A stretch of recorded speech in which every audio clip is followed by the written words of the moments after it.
ওয়ার্ল্ডের ইউটিউব চ্যানেলে সকল ছাত্রছাত্রীকে স্বাগত জানাই। আজকে আমরা কাইরাল কম্পাউন্ডের ডিএল এবং আরএস নামকরণ সম্পর্কে একটু আলোচনা করব। প্রথমে আমরা ডিএল নামকরণ শিখব, তারপর আমরা আরএস নামকরণ সম্পর্কে ডিটেলসে আলোচনা করব। তাহলে ডিএল নামকরণটা, তাহলে ডিএল নোটেশন অফ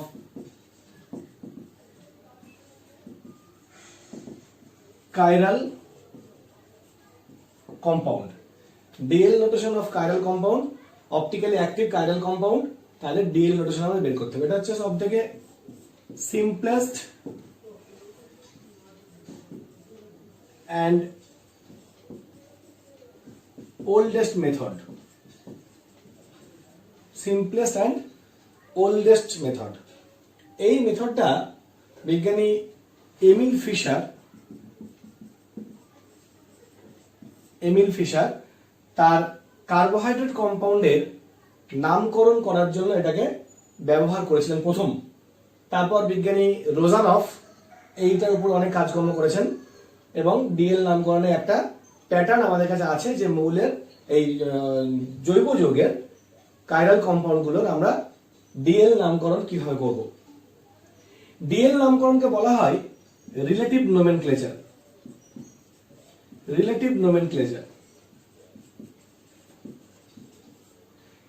কেন রিলেটিভ নোমেনক্লেচার বলা হয় সেটাকে নিয়ে আমরা একটু আলোচনা করব। তাহলে একদম প্রথমে আমাদের দেখতে হবে যে কেন এটাকে রিলেটিভ নোমেনক্লেচার বলা হয় এবং কেনই বা ডিএল নামকরণের প্রয়োজনীয়তা অনুভূত হলো। তাহলে আমরা দেখি কয়েকটা যৌগ নিয়ে।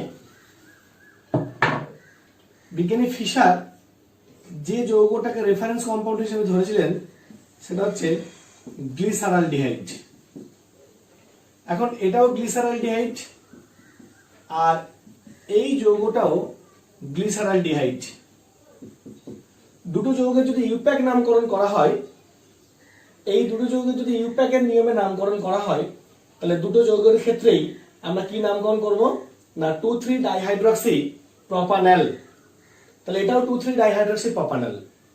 তাহলে এই দুটো যৌগের নামের মধ্যে কোনো পার্থক্য নেই, অথচ যৌগ দুটোর ওরিয়েন্টেশন বা বন্ধনের বিন্যাস সেটা একটু পার্থক্য রয়েছে। তাহলে এই পার্থক্যটাকে বোঝানোর জন্য বিজ্ঞানী এমিল ফিশার এই যৌগটাকে রেফারেন্স কম্পাউন্ড হিসেবে নিয়েছিলেন গ্লিসারালডিহাইড। তিনি বললেন এরা একে অপরের মিলন ইমেজ। তিনি বললেন এই যৌগটাকে আমরা বলবো ডিগ্লিসারালডিহাইড আর এটা হবে তার এল আইসোমার, অর্থাৎ এল গ্লিসারালডিহাইড। তার ডিগ্লিসারালডিহাইড এবং এল গ্লিসারালডিহাইড এইভাবে উনি নামকরণ করলেন। তাহলে এই রেফারেন্স কম্পাউন্ডটাকে ধরে নিয়ে অন্যান্য যৌগের আমরা ডিএল নোটেশনটা ইউজ করব। যেহেতু এটা আমাদের রেফারেন্স কম্পাউন্ড, গ্লিসারালডিহাইডটা আমাদের রেফারেন্স মলিকিউল,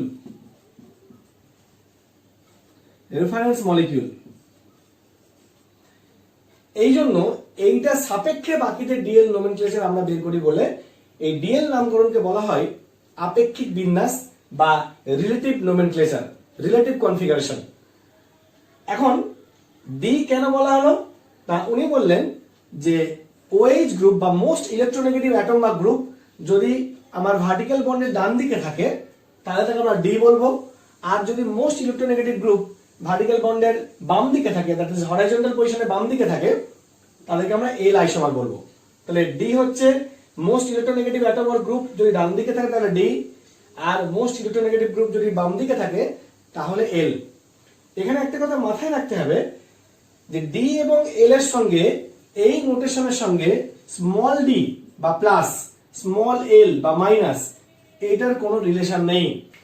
এই ডি বা প্লাস দ্যাট ইজ ডেক্সট্রো রোটেটরি, এল বা মাইনাস বা লিভো রোটেটরি, এটা হচ্ছে তাদের অপটিক্যাল অ্যাক্টিভিটি।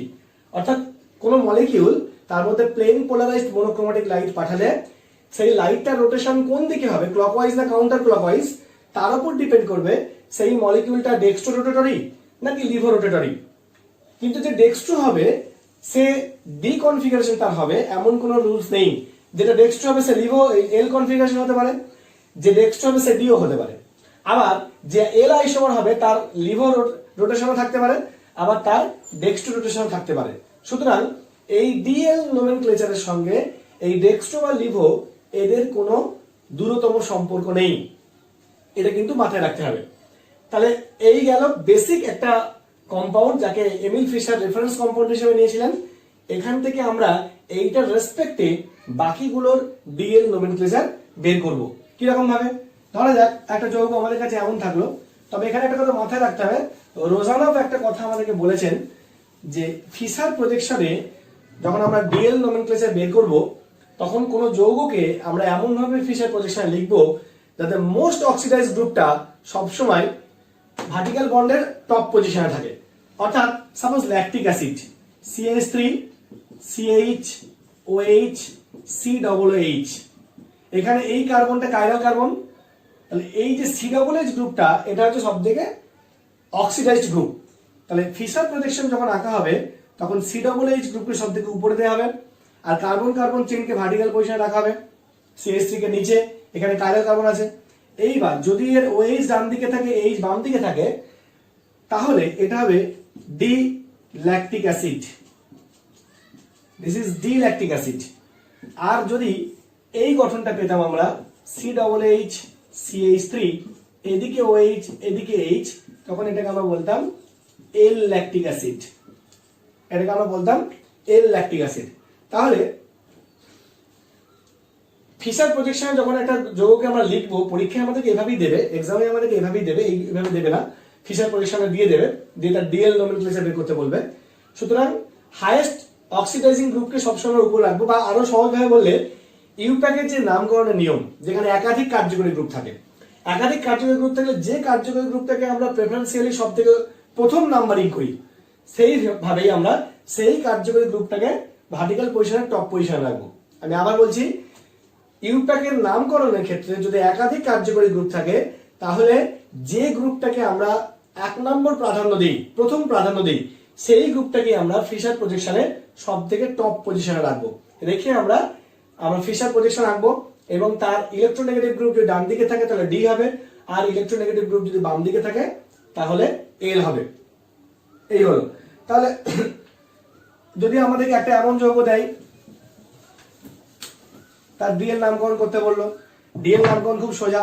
সাপোজ বললো COOH CH2OH OH, তাহলে গ্লিসারলডিহাইডের CH গ্রুপটাকে অক্সিডাইজ করে দেওয়া আছে, COOH হয়ে গেছে। তাহলে যেহেতু এটা OH বাম দিকে আছে তাহলে এটাকে আমরা বলবো এল গ্লিসারিক অ্যাসিড, এল গ্লিসারিক অ্যাসিড। এল কেন? OH গ্রুপটা বাম দিকে আছে, তাহলে এটাকে আমরা বলবো এল গ্লিসারিক অ্যাসিড। এখন যদি কাইরাল কার্বন 1-এর বেশি থাকে তাহলে আমরা ডিএল নামকরণ কিভাবে করব? তার আগে আরো কয়েকটা জিনিস আমরা দেখে নেব। যদি আমাদের এখানে অন্য কোনো গ্রুপ থাকে, সাপোজ এখানে COOH আছে, এখানে NH2 আছে, H CH3, this is alanine, alpha amino acid. এই অ্যালানিনের হরাইজন্টাল বন্ডে ইলেকট্রোনেগেটিভ গ্রুপটা ডান দিকে আছে, সুতরাং এটাকে আমরা বলবো ডি অ্যালানিন। যদি NH2টা বাম দিকে থাকতো, H ডান দিকে থাকতো, তখন এটাকে আমরা বলতাম এল অ্যালানিন। তাহলে দেখে নিতে হবে ফিশার প্রজেকশন দেওয়ার ফলে ইলেকট্রোনেগেটিভ গ্রুপ কোন দিকে আছে। খুব সহজ, যদি ডান দিকে থাকে তাহলে ডি, যদি বাম দিকে থাকে তাহলে এল কনফিগারেশন হয়ে যাবে। এখন একটা যৌগ আমাদের এমন দেওয়া থাকলো, সাপোজ এখানে CH3, এখানে HOH, এখানে OH H, এখানে আরেকটা দিল CH2 CH3। এই যৌগটার ডিএল নামকরণ করতে বললো। এখানে আমরা দেখতে পাচ্ছি দুখানে কাইরাল কার্বন আছে, একটা কাইরাল কার্বন একটা কাইরাল কার্বন। নাম্বারিং করলে 1 2 3 4 5। তাহলে এইরকম যদি একাধিক কাইরাল কার্বন থাকে তখন ডিএল নোটেশনের নিয়ম হচ্ছে 2 নম্বর কার্বনের রেসপেক্টে, 2 নম্বর কাইরাল কার্বনের রেসপেক্টে এই কম্পাউন্ডটা ডি, আবার 3 নম্বর কাইরাল কম্পাউন্ডের রেসপেক্টে এই কম্পাউন্ডটা এল। সুতরাং আমরা লিখব এটা পেন্টেন, পেন্টেন 2D 3L ডাইল, পেন্টেন 2D 2 নম্বর জন্য ডি, 3 নম্বর জন্য এল, 2D 3L ডাইঅল, দুটো OH গ্রুপ আছে বলে ডাইঅল, তাহলে পেন্টেন 2D 3L ডাইঅল। এভাবে একাধিক কাইরাল কার্বন থাকলে আমরা প্রত্যেকটা কাইরাল কার্বনের জন্য ডিএল নামকরণ করব। তবে এখানে আবার কিছু ব্যতিক্রমী নিয়মও আছে, সেটা ফিশার যেটা বলেছে সেটা আমাদের করতে হবে। কি ব্যতিক্রমী নিয়ম না, কার্বোহাইড্রেট কম্পাউন্ড বা সুগার কেমিস্ট্রি বা কার্বোহাইড্রেট কেমিস্ট্রির ক্ষেত্রে সাপোজ আমরা গ্লুকোজ নিলাম CHO, HOH, OHH, HOH, HOH, CH2OH, এটা হচ্ছে আমাদের গ্লুকোজের ফিশার গঠন। এখন এখানে 4খানা কাইরাল কার্বন দেখতে পাওয়া যাচ্ছে।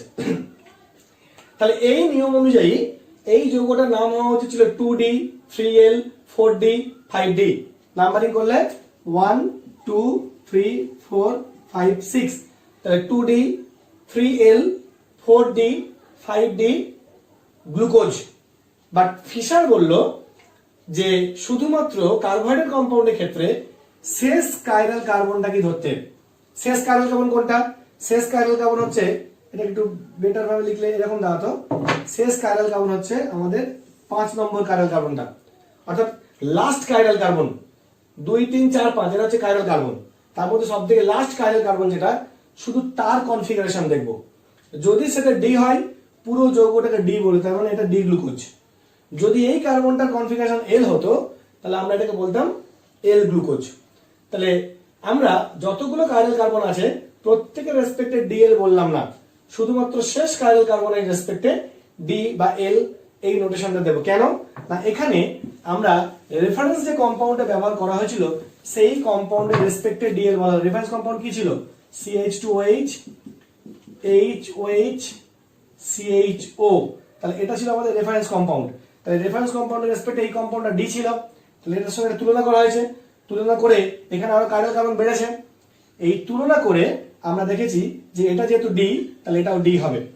তাহলে ফিশারের যে নিয়ম, যে কার্বোহাইড্রেট কম্পাউন্ডের ক্ষেত্রে অনেকগুলো কাইরাল কার্বন থাকলেও আমরা অনেকগুলো কাইরাল কার্বনকে প্রাধান্য দেব না, শুধুমাত্র লাস্ট কাইরাল কার্বনটাকে আমরা প্রাধান্য দেব। এবং তার রেসপেক্টে যদি যৌগটা ডি হয় তাহলে যৌগটাকে আমরা ডি গ্লুকোজ বলবো, যদি এল হয় তাহলে এল গ্লুকোজ বলবো। তো একই রকম ভাবে গ্লুকোজ, ম্যানোজ, অ্যালড্রোজ, অ্যালোজ, ট্যালোজ, অন্যান্য যে কার্বোহাইড্রেট কম্পাউন্ড গুলো পাওয়া যাবে তাদের ক্ষেত্রেও আমরা শুধুমাত্র শেষ কাইরাল কম্পাউন্ডটাকে, শেষ কাইরাল কার্বনটাকে আমরা দেখব। এটা দেখেই আমরা যৌগটাকে ডিএল নামকরণে নথিভুক্ত করব। ঠিক একই রকম একটা নিয়ম আছে আলফা হাইড্রক্সি, আলফা অ্যামিনো বা আলফা অ্যামাইনো অ্যাসিডের ক্ষেত্রে। আলফা অ্যামাইনো অ্যাসিডের ক্ষেত্রে যদি একাধিক কাইরাল কার্বন থাকে সেক্ষেত্রে প্রথম কাইরাল কার্বনটাকে আমাদেরকে দেখতে হবে। আলফা অ্যামাইনো অ্যাসিডের ক্ষেত্রে যদি একাধিক কাইরাল কার্বন থাকে সেক্ষেত্রে প্রথম কাইরাল কার্বনটা আমাদেরকে দেখতে হবে।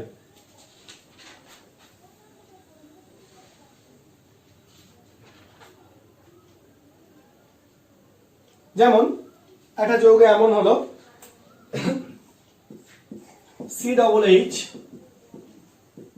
NH2H, HOH, CH3। এখানে আমরা দেখতে পাচ্ছি দুটো কাইরাল কার্বন আছে, কিন্তু যেহেতু এটা আলফা অ্যামাইনো অ্যাসিড, কারণ এটা কার্যকরী গ্রুপ, তাহলে এটা alpha carbon, alpha amino acid, amine গ্রুপটা আলফা পজিশনে আছে। তাহলে আলফা অ্যামাইনো অ্যাসিডের ক্ষেত্রে আমরা দুটো কাইরাল কার্বনের ক্ষেত্রে নাম্বারিংটা করব না, আমরা শুধুমাত্র একটা কাইরাল কার্বন অর্থাৎ এইটার জন্য ওটা ডিএল নোটেশন দেব। এইটার জন্য যদি দেখি আমরা তাহলে কি দেখব না, ইলেকট্রোনেগেটিভ গ্রুপ বাম দিকে আছে, তাহলে এল, তাহলে এটাকে আমরা বলবো এল থ্রিওনিন,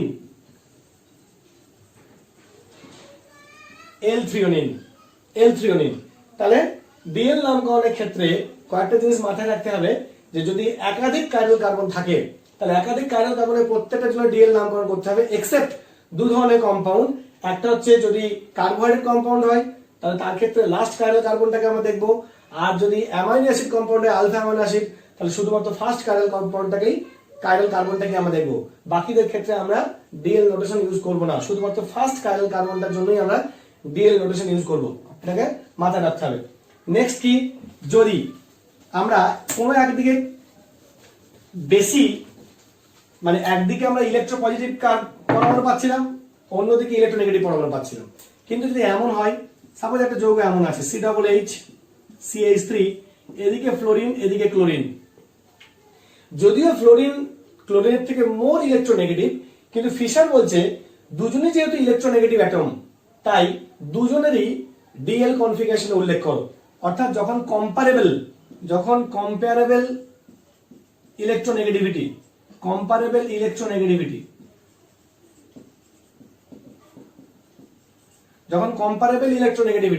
তখন দুজনের জন্যই তার ডিএল নোটেশন ইউজ করো। তাহলে এটা কি হবে 1 2 3। তাহলে এই যৌগটাকে আমরা বলবো 2L ক্লোরো 2D ফ্লুরো, তারপর প্রোপানোয়িক অ্যাসিড।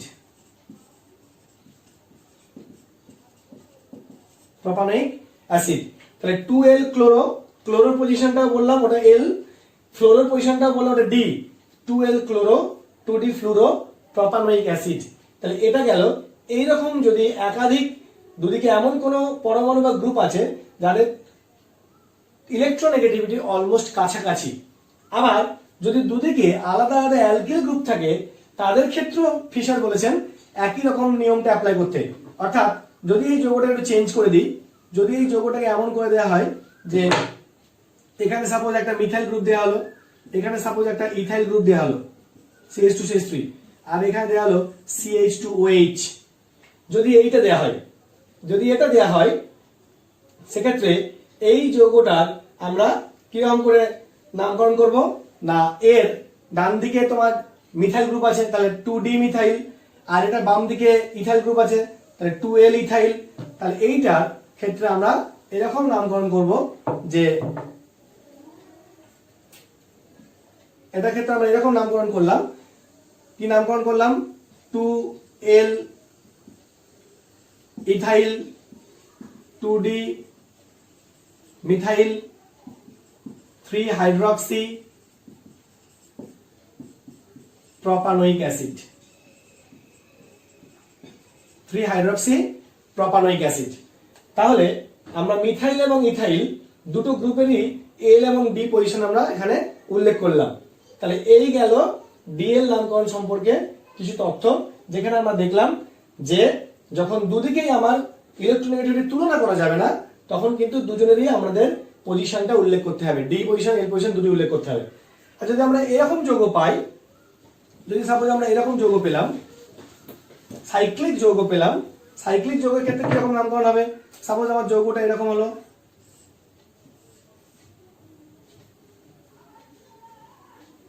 একটু সাজিয়ে লিখি।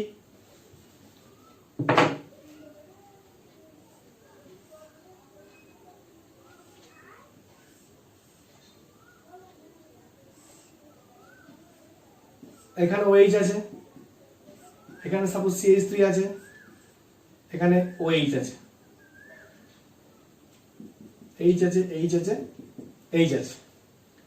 তাহলে এই 2 3 4 5 এটা ক্ষেত্রে কি নাম হবে? এটা ক্ষেত্রে নাম হবে 2D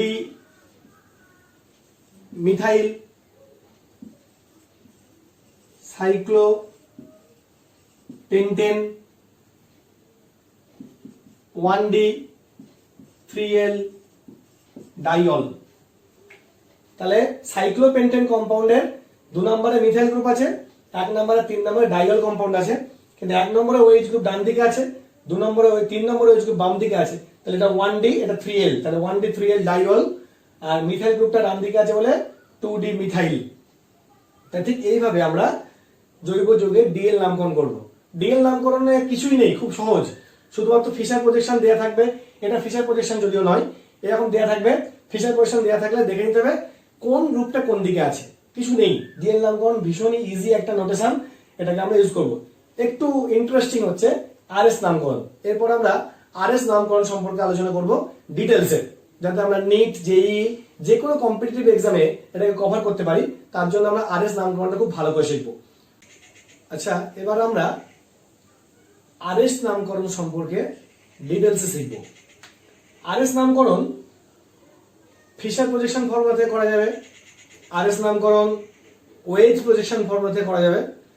আমরা 2-3 রকম উপায়ে এবং খুব শর্টকাট মেথডে কিভাবে কম্পিটিটিভ এক্সামে আরএস নামকরণ করতে হবে খুব শর্টকাট উপায়ে প্রসেসটা শিখবো। প্রথমে ফিশার পজিশন শিখবো, তারপর আমরা ওয়েজ শিখবো, ফিশার থেকে ওয়েজে কনভার্সনটা শিখে নিতে পারি, অথবা ডিরেক্টলি ওয়েজ থেকে আমরা করতে পারি। তাহলে কয়েকটা প্রসেস আমরা শিখে নেবো। কিন্তু তার আগে জানতে হবে এই আরএস নামকরণটা এলো কোথা থেকে। আরএস নোমেনক্লেচার সিস্টেমটাকে বলা হয় absolute configuration. Absolute configuration. Absolute configuration কেন না, এখানে আমাদের কোনো রেফারেন্স কম্পাউন্ড নেই, যেটা ডিএল নোমেনক্লেচারে ছিল যে গ্লিসারলডিহাইডটাকে আমরা রেফারেন্স কম্পাউন্ড হিসেবে ধরে নিয়েছিলাম। এখানে কিন্তু আমাদের কোনো রেফারেন্স কম্পাউন্ড নেই। যেমন কম্পাউন্ড দেবে সেই কম্পাউন্ডেরই যদি কাইরাল কার্বন থাকে তাহলে আমরা তার আরএস নামকরণ করে ফেলবো। আমাদের কোনো রেফারেন্স কম্পাউন্ডের দরকার নেই, কারোর সঙ্গে আমরা তুলনা করবো না। আমরা ইন জেনারেল যেমন কম্পাউন্ড দেবে তেমনই তার আরএস নোমেনক্লেচার করবো।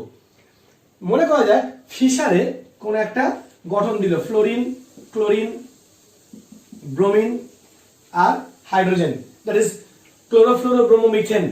ক্লোরোফ্লোরোব্রোমোমিথেন এই যৌগটা দিল। তাহলে আরএস নামকরণের নিয়মটা আমরা আগে একটা জেনারেল আইডিয়া নিয়ে নিই, তারপর আমরা এই নামকরণের ডিটেলসে ঢুকবো।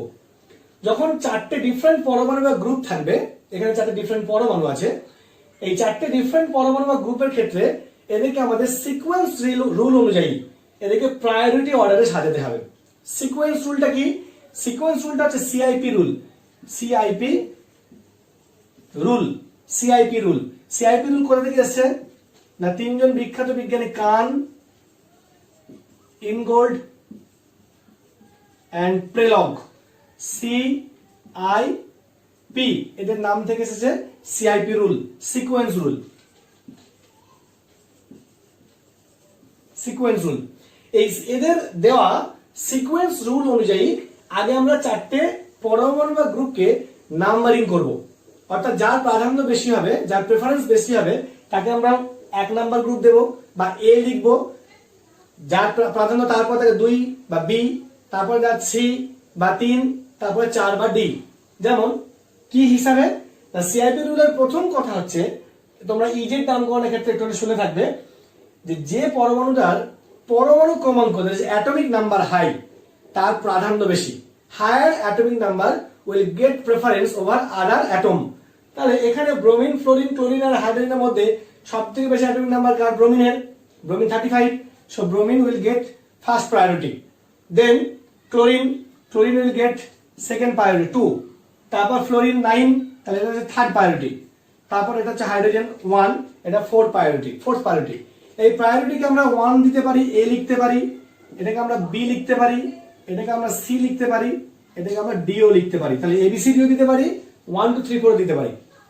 তাহলে যখন 1 2 3 4 হিসেবে আমরা সাজালাম, তখন এই যৌগটা কেমন দেখতে হলো? এই যৌগটা দেখতে তাহলে এরকম, এখানে 1, এখানে 2, এখানে 3, এখানে 4।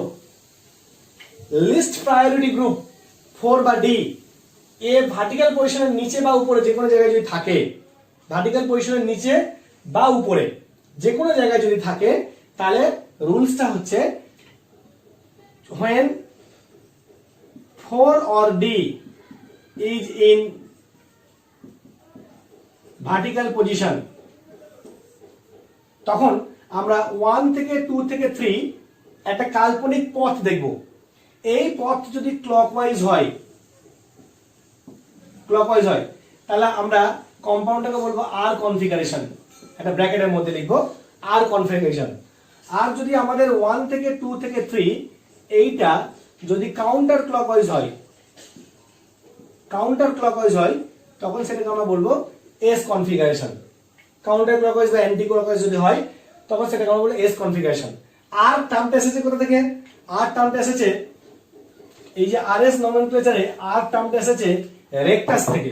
Latin word rectus.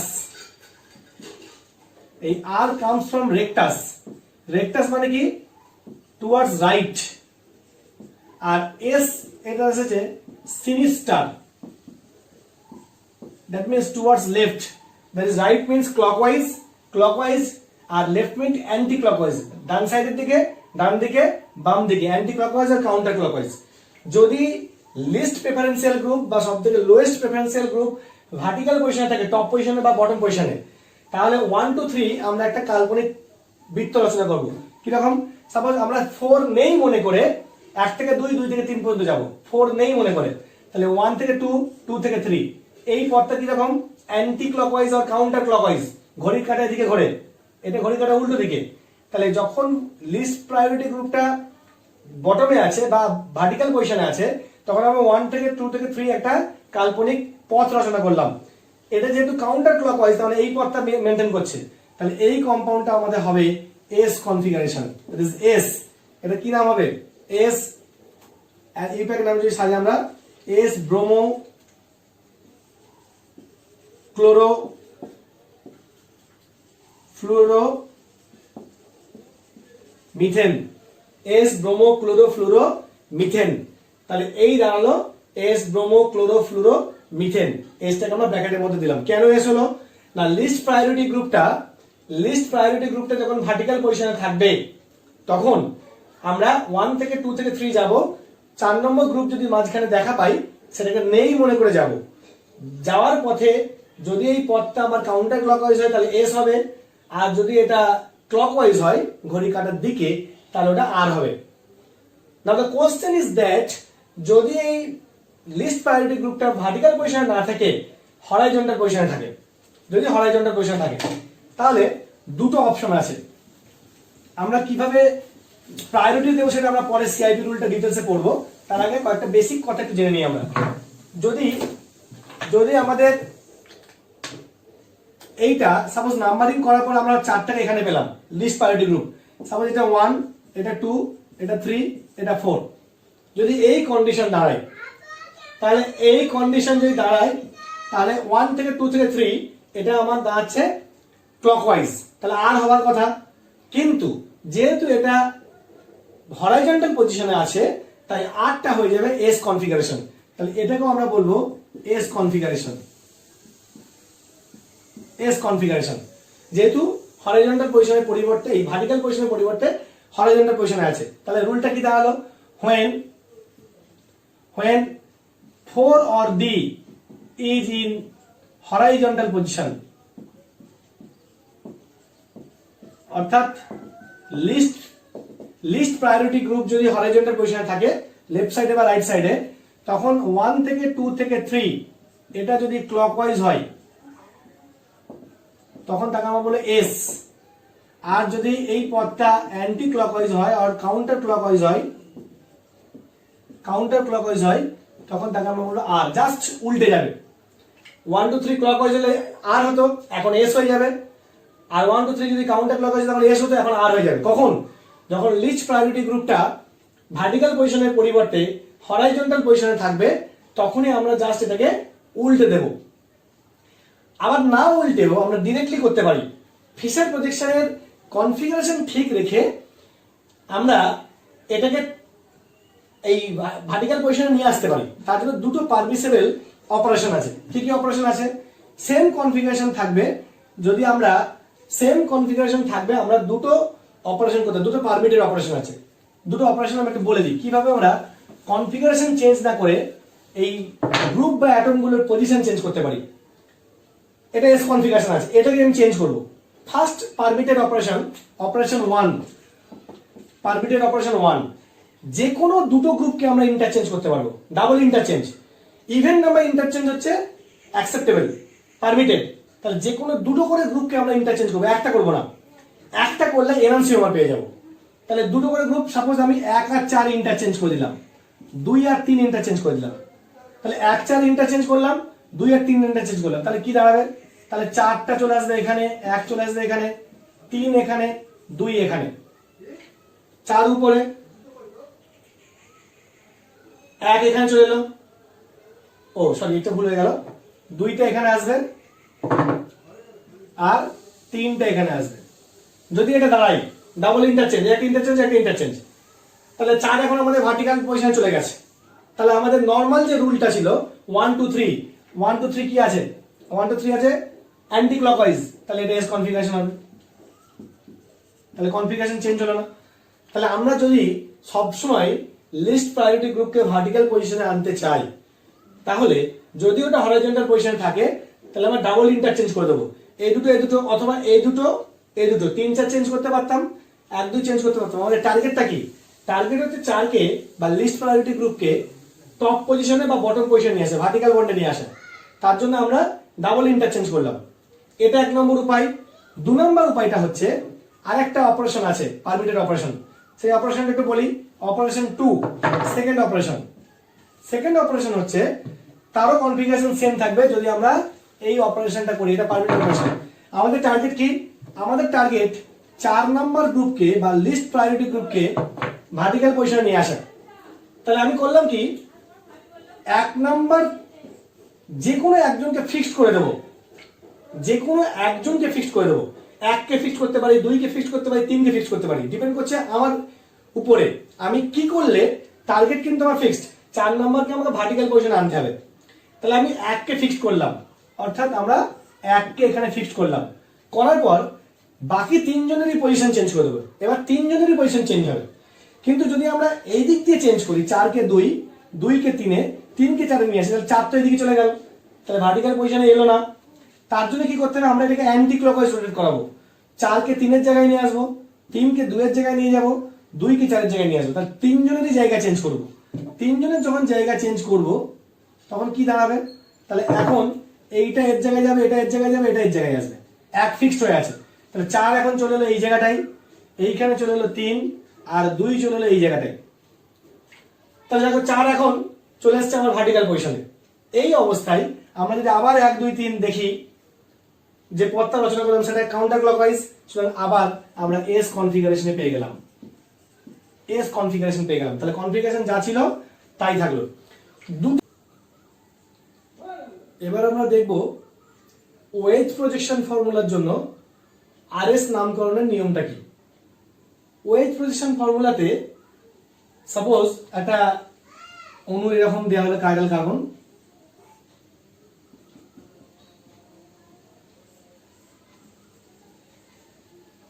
One, 2, 3, 4।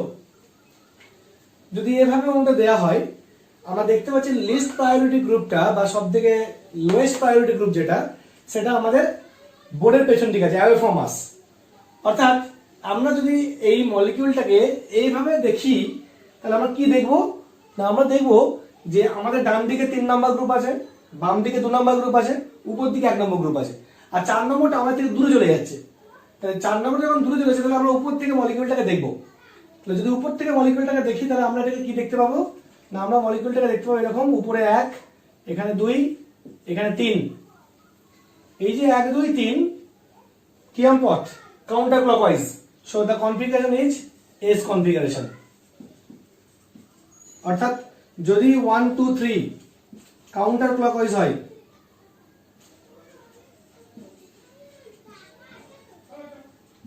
Counter clockwise, তাহলে এস কনফিগারেশন। আর যদি 1, 2, 3 ক্লকওয়াইজ হয়, তাহলে আর কনফিগারেশন। একই রুল। কিন্তু আমরা কি দেখবো, সেক্ষেত্রে আমাদের মূল টার্গেটটা হচ্ছে লিস্ট প্রায়োরিটি গ্রুপটাকে সবসময় মানে বোর্ডের পেছন দিকে রাখা, ব্রোকেন ওয়েজে রাখা। তাহলে প্রশ্নটা দাঁড়াচ্ছে, যদি ব্রোকেন ওয়েজে না থাকে তাহলে আমরা কি করব? যদি ব্রোকেন ওয়েজে না থাকে তাহলে আমরা কি করব? অর্থাৎ সাপোজ এইখানটায় 4 থাকলো, আর এইখানটায় 2 থাকলো, এখানটায় 4 থাকলো, এখানে 2 থাকলো, তাহলে আমরা কি করব? আমাদের রুলটাকে মাথায় রাখতে হবে। যদি ক্লকওয়াইজ হয় তাহলে আর, যদি অ্যান্টি ক্লকওয়াইজ হয় বা কাউন্টার ক্লকওয়াইজ হয় তাহলে এস। তাহলে আমাদের কোনোভাবে এই লোয়েস্ট প্রায়োরিটি গ্রুপটাকে ব্রোকেন ওয়েজে বা বিলো দ্য প্লেনে নিয়ে আসতে হবে। সেটার জন্য আমাদের বেশ কয়েকটা অপশন আছে। তাহলে ফার্স্ট অপশন, প্রথমে আমরা মানে বুকিশ নিয়মগুলো দেখে নিই, তারপর আমরা শর্টকাট পদ্ধতিগুলো দেখে নেবো কিভাবে আমরা কম্পিটিটিভ এক্সামগুলোতে খুব দ্রুত করে নিতে পারবো। উইদিন সেকেন্ড আমরা এটা করে দেবো, খুব ইজি। তুমি যদি ভালো করে বোঝো তাহলে আরএস নামকরণ খুব ইন্টারেস্টিং লাগবে। তাহলে আমাদেরকে দেখে নিতে হবে যে আমরা কি করব। ফার্স্ট আমরা করলাম কি, সাপোজ এই যদি আমার মলিকিউল থাকে, মলিকিউলটা যদি আমার টেট্রাহেড্রাল শেপ এরকম হয়, এইটা আমার মলিকিউলটা টেট্রাহেড্রাল শেপ, তাহলে দেখতে পাচ্ছি যে যদি আমরা এইভাবে মলিকিউলটাকে দেখি ভালো করে, এই যদি আমরা মলিকিউলটাকে দেখি তাহলে এইটা হচ্ছে উপর দিকে আছে, এইভাবে আছে, এটা তোমাদের দিকে আছে, আর এইটা সাপোজ এইটা তোমাদের দিকে আছে, এটা তোমাদের পেছন দিকে আছে। তাহলে আমরা মলিকিউলটাকে এই দিক থেকে দেখছি। সাপোজ এইটা আমাদের 4 নাম্বার, আমাদের তোমাদের দিকে আছে, আমার দিকে না তোমাদের দিকে আছে, তাহলে এটা 4 নাম্বার। তাহলে এটা যদি 4 নাম্বার গ্রুপ হয় অর্থাৎ লোয়েস্ট প্রায়োরিটি গ্রুপ হয়, এটাকে আমাদেরকে উল্টো দিকে নিয়ে আসতে হবে। তার মানে এই মলিকিউলটাকে আমরা ধরে এইভাবে ঘুরিয়ে দেবো। তাহলে এই মলিকিউলটাকে ধরে দিতে আমরা আমাদের এই পিঙ্ক কালারের পেনটা 4 নাম্বার, তাহলে আমরা যদি মলিকিউলটাকে ধরে এইভাবে ঘুরিয়ে দিই তাহলে কি দাঁড়াবে, এইটাকে আমরা এখন এইখানে নিয়ে এলাম, এটাকে এখানে নিয়ে এলাম, পিঙ্ক কালারটা 4 নাম্বার ছিল, এটাকে এখানে নিয়ে এলাম, এই দাঁড়ালো। পিঙ্ক কালার এখন পেছন দিকে চলে এলো, পিঙ্ক কালার আমাদের পেছন দিকে চলে এলো। অর্থাৎ আমরা এই উপরটাকে ধরে এই মলিকিউলটাকে এইভাবে রোটেট করাবো, এইভাবে বা এইভাবে যে কোনো দিকে রোটেট করতে পারি, আইদার এদিকে রোটেট করাবো অথবা এদিকে রোটেট করাবো। যদি আমার এইটাকে এখানে আনতে হয় তাহলে এই মলিকিউলটাকে এটাকে ফিক্স করে আমি এটাকে এদিকে রোটেট করে দিলাম ভালো করে। এটা এদিকে ছিল, আমার এই জায়গাটা আনতে হবে এই জায়গায়, তাহলে এটাকে আমি এইভাবে রোটেট করালাম, তাহলে পেছন দিকে চলে এলো। বা আমার এটা এদিকে আছে, তাহলে এটাকে পুরোটাকে আমাকে এবার ঘুরিয়ে আনতে হবে, এবার ঘুরিয়ে আনতে হবে, তাহলে হয়ে যাবে। তাহলে একটা অপশন এইটা যে আমরা মলিকিউলটাকে এইটার রেসপেক্টে রোটেট করাবো, এটার রেসপেক্টে রোটেট করাবো। তাহলে কি রকম ভাবে করবো, তাহলে আমরা এই মলিকিউলটাকে রোটেট করাচ্ছি, তাহলে এইটার রেসপেক্টে আমরা ক্লকওয়াইজ রোটেশন করাবো। ক্লকওয়াইজ রোটেশন করলে কি দাঁড়াবে, মলিকিউলটা একের জায়গায় থাকবে, এটা এরকম ছিল, এই ছিল, তাহলে সবাই জায়গা চেঞ্জ করে নেবে। তাহলে 4 চলে যাবে এই জায়গাটাই, এইদিকে ঘোরাচ্ছি, এইদিকে ঘুরিয়েছি, ক্লকওয়াইজ ঘুরিয়েছি, 4 চলে যাবে 2 এর জায়গায়, 2 চলে আসবে 3 এর জায়গায়, আর 3 চলে আসবে 4 এর জায়গায়, সবাই জায়গা চেঞ্জ করে দিল। তাহলে 4 কে আমরা ফার্দাস্ট ডিস্টেন্সে নিয়ে চলে এলাম, অর্থাৎ বিলো দ্য প্লেন নিয়ে চলে এলাম। এইবার এই মলিকিউলটা যদি আমরা এদিক দিয়ে দেখি তাহলে কি দেখবো আমরা, 1 উপর দিকে আছে, 2 আমাদের ডান দিকে আছে, 3 বাম দিকে আছে। তাহলে মলিকিউলটা এখন দাঁড়ালো এরকম দাঁড়ালো 1 2 3, তাহলে এটা clockwise rotation, so the configuration of the molecule will be R, তাহলে আর হয়ে গেল। তাহলে এটা একটা প্রসেস। এই প্রসেসটা কি, আমাদের টার্গেট হচ্ছে এই 4 নম্বরকে লিস্ট প্রায়োরিটি গ্রুপকে বিলো দ্য প্লেন নিয়ে যাওয়া, তাহলে আমাদের কাজ ইজি হয়ে যাবে। বিলো দ্য প্লেন চলে গেলে আমরা মলিকিউলটাকে 4 নম্বরটাকে দেখবো না, 4 নম্বরটাকে দেখতে পাচ্ছি না, বাকি 3 জনকে আমরা দেখে নেবো 1 2 3 ক্লকওয়াইজ নাকি অ্যান্টি ক্লকওয়াইজ। যদি ক্লকওয়াইজ হয় তাহলে ওটা আর হবে, আর যদি ওটা অ্যান্টি ক্লকওয়াইজ হয় তাহলে ওটা এস হবে। তাহলে আমাদের মূল টার্গেট 4 নম্বরটাকে বিলো দ্য প্লেন নিয়ে যাওয়া বা অ্যাওয়ে ফ্রম আস, এই বন্ধনে নিয়ে যাওয়া। তাহলে এটা একটা উপায়। 2 নম্বর উপায় কি, 2 নম্বর উপায় হচ্ছে এই মলিকিউলটা তার কনফিগারেশন কি আছে, আর আছে, এই মলিকিউলটা কনফিগারেশন আর পেয়েছি, অন্যভাবে অন্য অপারেশন গুলো করে দেখবো যে এই মলিকিউলটার কনফিগারেশন আর থাকে কিনা। সেটা কি, আমরা ডাবল এক্সচেঞ্জ করব। ডাবল এক্সচেঞ্জ করলে আমি বলেছি যে ডাবল এক্সচেঞ্জ পারমিটেবল, মানে পারমিটেড আছে, ডাবল এক্সচেঞ্জ করবো। ডাবল এক্সচেঞ্জ কিভাবে করবো না, আমরা ডাবল এক্সচেঞ্জ বা ইভেন নাম্বার এক্সচেঞ্জ করছি। ডাবল এক্সচেঞ্জ কি করে করবো না, এই দুটোকে চেঞ্জ করলাম আর এই দুটোকে চেঞ্জ করলাম, যে কোনো দুটোকে চেঞ্জ করতে পারে, এমন কোনো রুল নেই যে পাশাপাশি চেঞ্জ করতে হবে।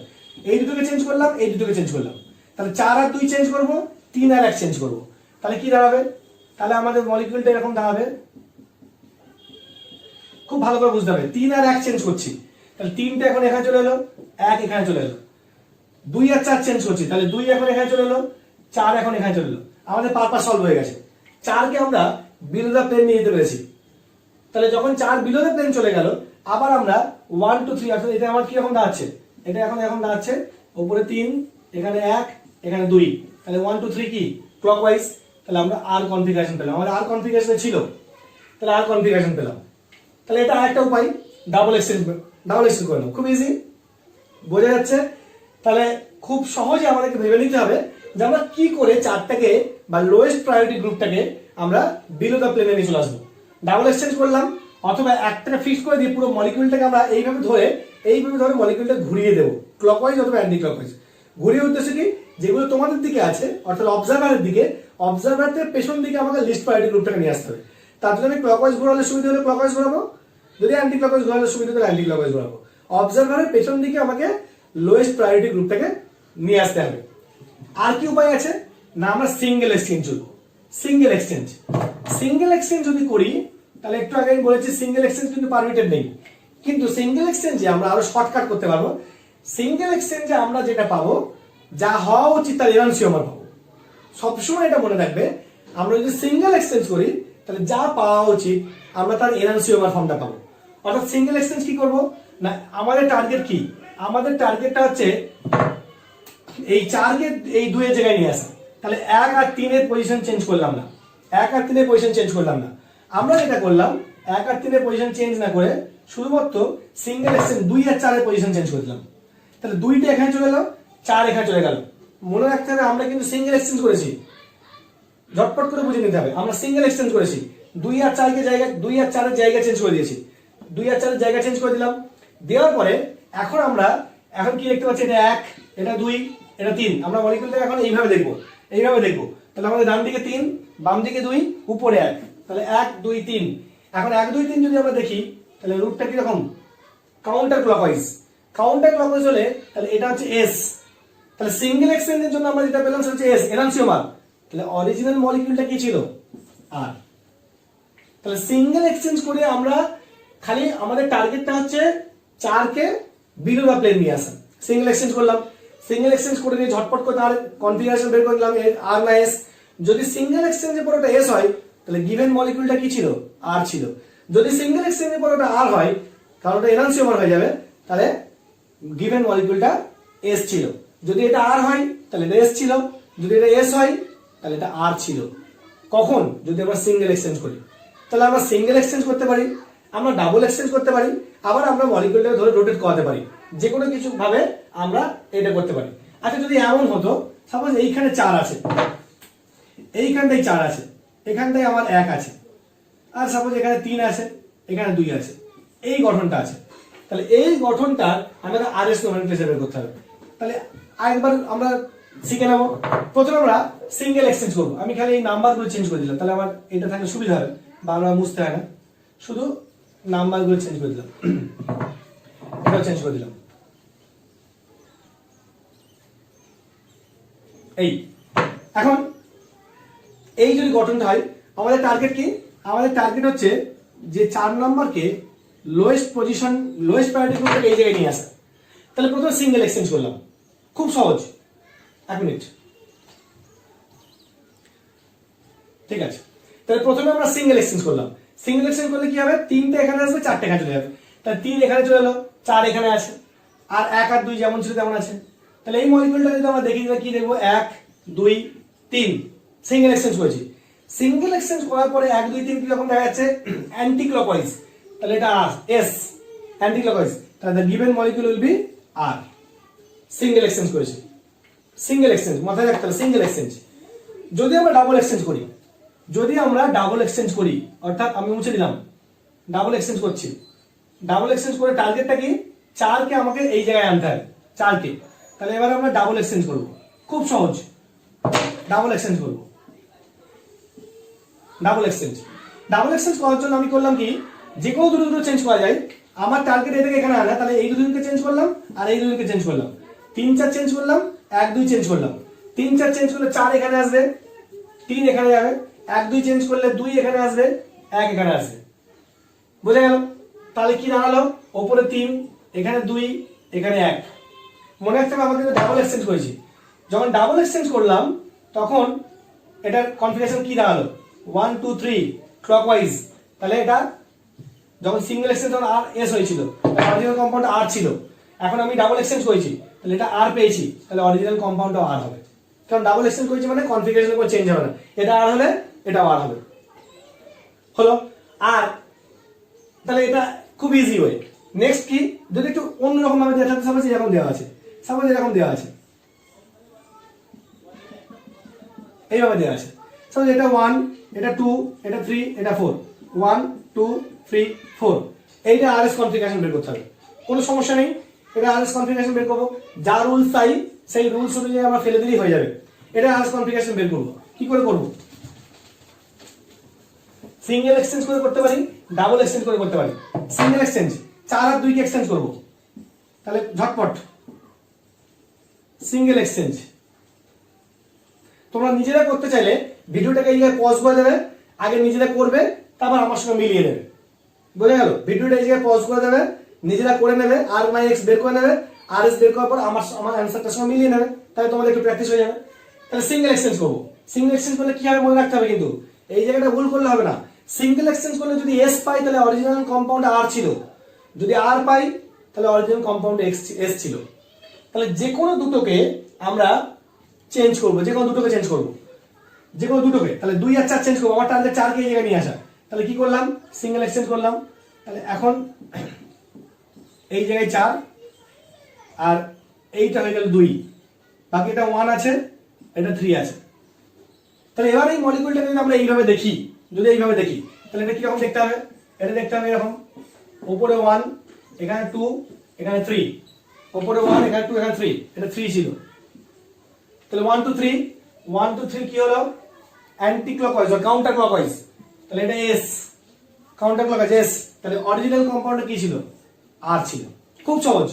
একটা এক্সচেঞ্জ করলাম, 4টাকে আমি এই জায়গায় নিয়ে চলে এলাম, নিয়ে যাওয়ার সাথে সাথে 1 2 3 দেখে নিলাম। 1 2 3 এখন কিরকম ছিল, 1 2 3 এখন হয়ে গেছে anti clockwise, that is S. তাহলে সিঙ্গেল এক্সচেঞ্জ করেছিলাম মানে এটা এস হলে এটা আর হবে। এবার যদি ডাবল এক্সচেঞ্জ করি, যদি ডাবল এক্সচেঞ্জ করি, যদি ডাবল এক্সচেঞ্জ করি,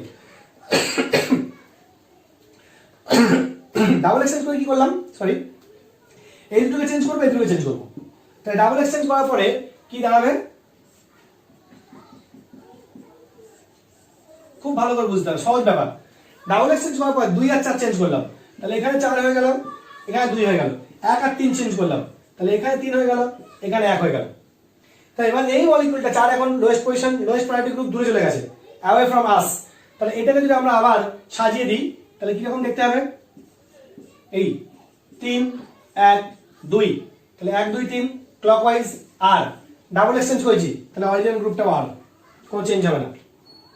তাহলে খুব ইজি, খুব ইজি পদ্ধতিতে, খুব ইজিয়েস্ট মেথডে, খুব দ্রুত উইদিন সেকেন্ড আমরা ফিশার প্রজেকশন থেকে এই ফ্লাইং ওয়েভ প্রজেকশনের আরএস নোমেনক্লেচার বের করতে পারবো।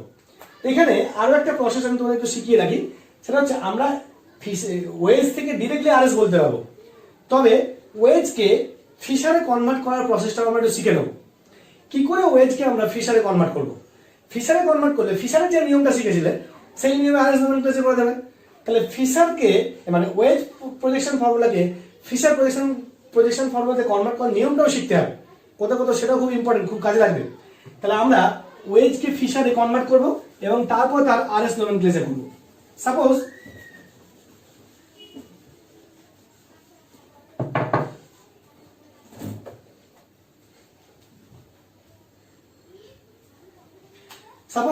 একটা মলিকিউল এরকম দেওয়া আছে, এখানে 1, এখানে 2, এখানে 4 3, এটা দেওয়া আছে। তাহলে এই কারেন্ট কম্পাউন্ড তাকে আমরা প্রায়োরিটি বেস সাজানোর পরে 1 2 3 করে গেল, এটাকে আমি ফিশারে নিয়ে যাব।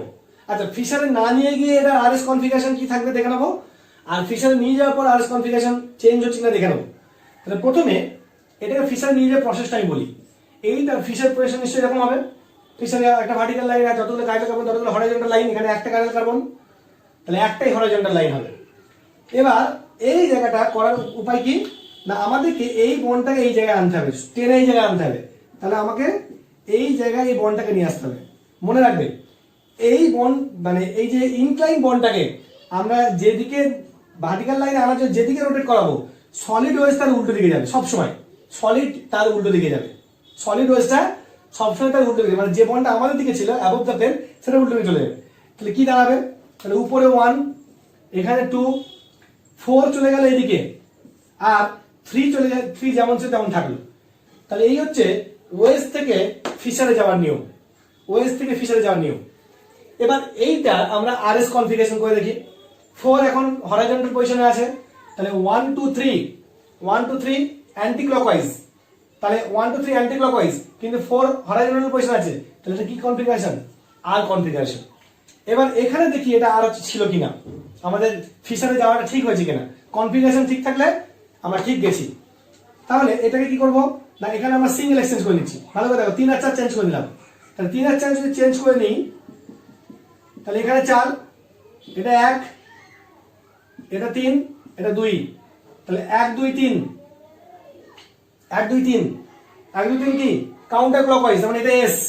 মনে রাখতে হবে আমরা সিঙ্গেল এক্সচেঞ্জ করেছি, তাহলে এটা এস হয়েছে। তাহলে অরিজিনাল কম্পাউন্ডে কি ছিল, আর ছিল। সিঙ্গেল এক্সচেঞ্জে যেটা পাবো অরিজিনালটা তার উল্টো ছিল, তাহলে এটা 1 2 3 আমরা এস পেয়েছি, তাহলে এটা আর ছিল, দেখো আমরা এখানে আর পেয়েছি। তাহলে ওয়েস থেকে ফিশারে যাওয়ার সব থেকে ইজিয়েস্ট ওয়ে হচ্ছে শুধু এই বন্ধনটাকে যেদিকে ঘোরাবো সলিডটাকে তার উল্টো দিকে পাঠিয়ে দেবো। বোঝা গেল?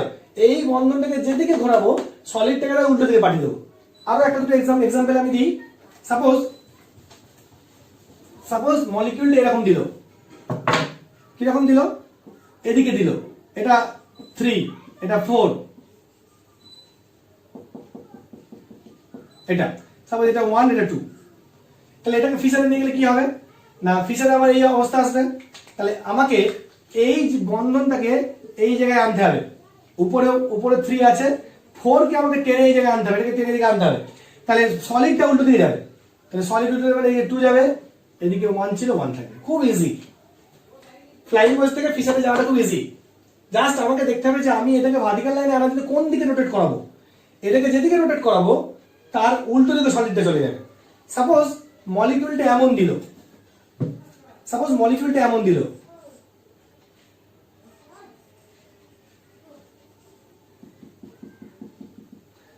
1 2 3 4, এইটার আমার ফিশার পজিশন ফর্মুলা রাখতে হবে। তাহলে আমাকে এই কন্ডিশনে নিয়ে আসতে হবে। এই কন্ডিশনে নিয়ে আসার জন্য কি করতে হবে, আমাকে 4 কে এদিকে রোটেট করাতে হবে। তাহলে 4 কে যখন এদিকে রোটেট করবো তখন সলিড ওয়েজটা উল্টো দিয়ে চলে আসবে, একদম ফিক্সড রুল। তাহলে 4 এখানে চলে এলো, 1 নিচে আছে, 3 এদিক চলে আসবে, 2 এদিক থাকবে। খুব ইজি ওয়েজ থেকে ফিশারে যাওয়া। এটা করতে 1 সেকেন্ড টাইম লাগবে, সঙ্গে সঙ্গে এটা হয়ে গেল। এর আমরা আরএস নামকরণের যে নিয়ম, সেই নিয়ম অনুযায়ী 4 যদি ভার্টিক্যাল পজিশনে থাকে তাহলে 1 2 3 ক্লকওয়াইজ হলে আর, 1 2 3 কাউন্টার ক্লকওয়াইজ হলে এস, আর 4 যদি হরাইজন্টাল পজিশনে থাকে তাহলে 1 2 3 ক্লকওয়াইজ হলে এস, এবং 1 2 3 অ্যান্টি ক্লকওয়াইজ বা কাউন্টার ক্লকওয়াইজ হলে ওটা আর হয়ে যাবে। খুব ইজি। আর যদি মলিকিউলটা একটু ঘেঁটে দেয় কোনো সমস্যা নেই, যেমন ভাবে দিতে পারে। মলিকিউলটা একটু ঘেঁটে দিল, সাপোজ মলিকিউলটাকে দিল এরকম ভাবে 1 2 3 4, এটা ফিশার পজিশন রাখতে হবে, কোনো সমস্যা নেই, এটা ফিশার পজিশন রাখতে হবে। প্রথমে মলিকিউলটাকে আমরা একটু ঘুরিয়ে নিলাম, তাহলে ঘুরিয়ে নিলে কি আমাদের দেখতে হবে, এটা এরকম চলে গেল 1 4, এটা 2 এটা 3, আমরা মলিকিউল এদিকে ঘুরিয়ে নিয়েছি। তাহলে এই মলিকিউলটা দাঁড়িয়েছে 2 আমার অ্যাবভ দ্য প্লেন ছিল, 3 বিলো দ্য প্লেন ছিল। এইবার এটাকে যখন আমরা ফিশারে কনভার্ট করব, কি অবস্থা না, আমাকে এই বন্ধনটাকে এই জায়গায় আনতে হবে। তাহলে অবভিয়াসলি এটা 1 4 এখন এখানে চলে এলো, 4 যখন এখানে চলে এলো সলিড উল্টো দিকে চলে যাবে, তাহলে 2 এদিক যাবে, 3 এখানে চলে এখানে থাকবে। খুব ইজি, খুব সহজে আমরা ফ্লাইং ওয়েজ থেকে ফিশারে চলে যেতে পারবো, খুব সহজে ফ্লাইং ওয়েজ থেকে ফিশারে চলে যেতে পারবো। তাহলে এটা গেল। তাহলে এবার আমরা ডিরেক্টলি ফ্লাইং ওয়েজ থেকে আরএস নোমেনক্লেচার করতে পারবো।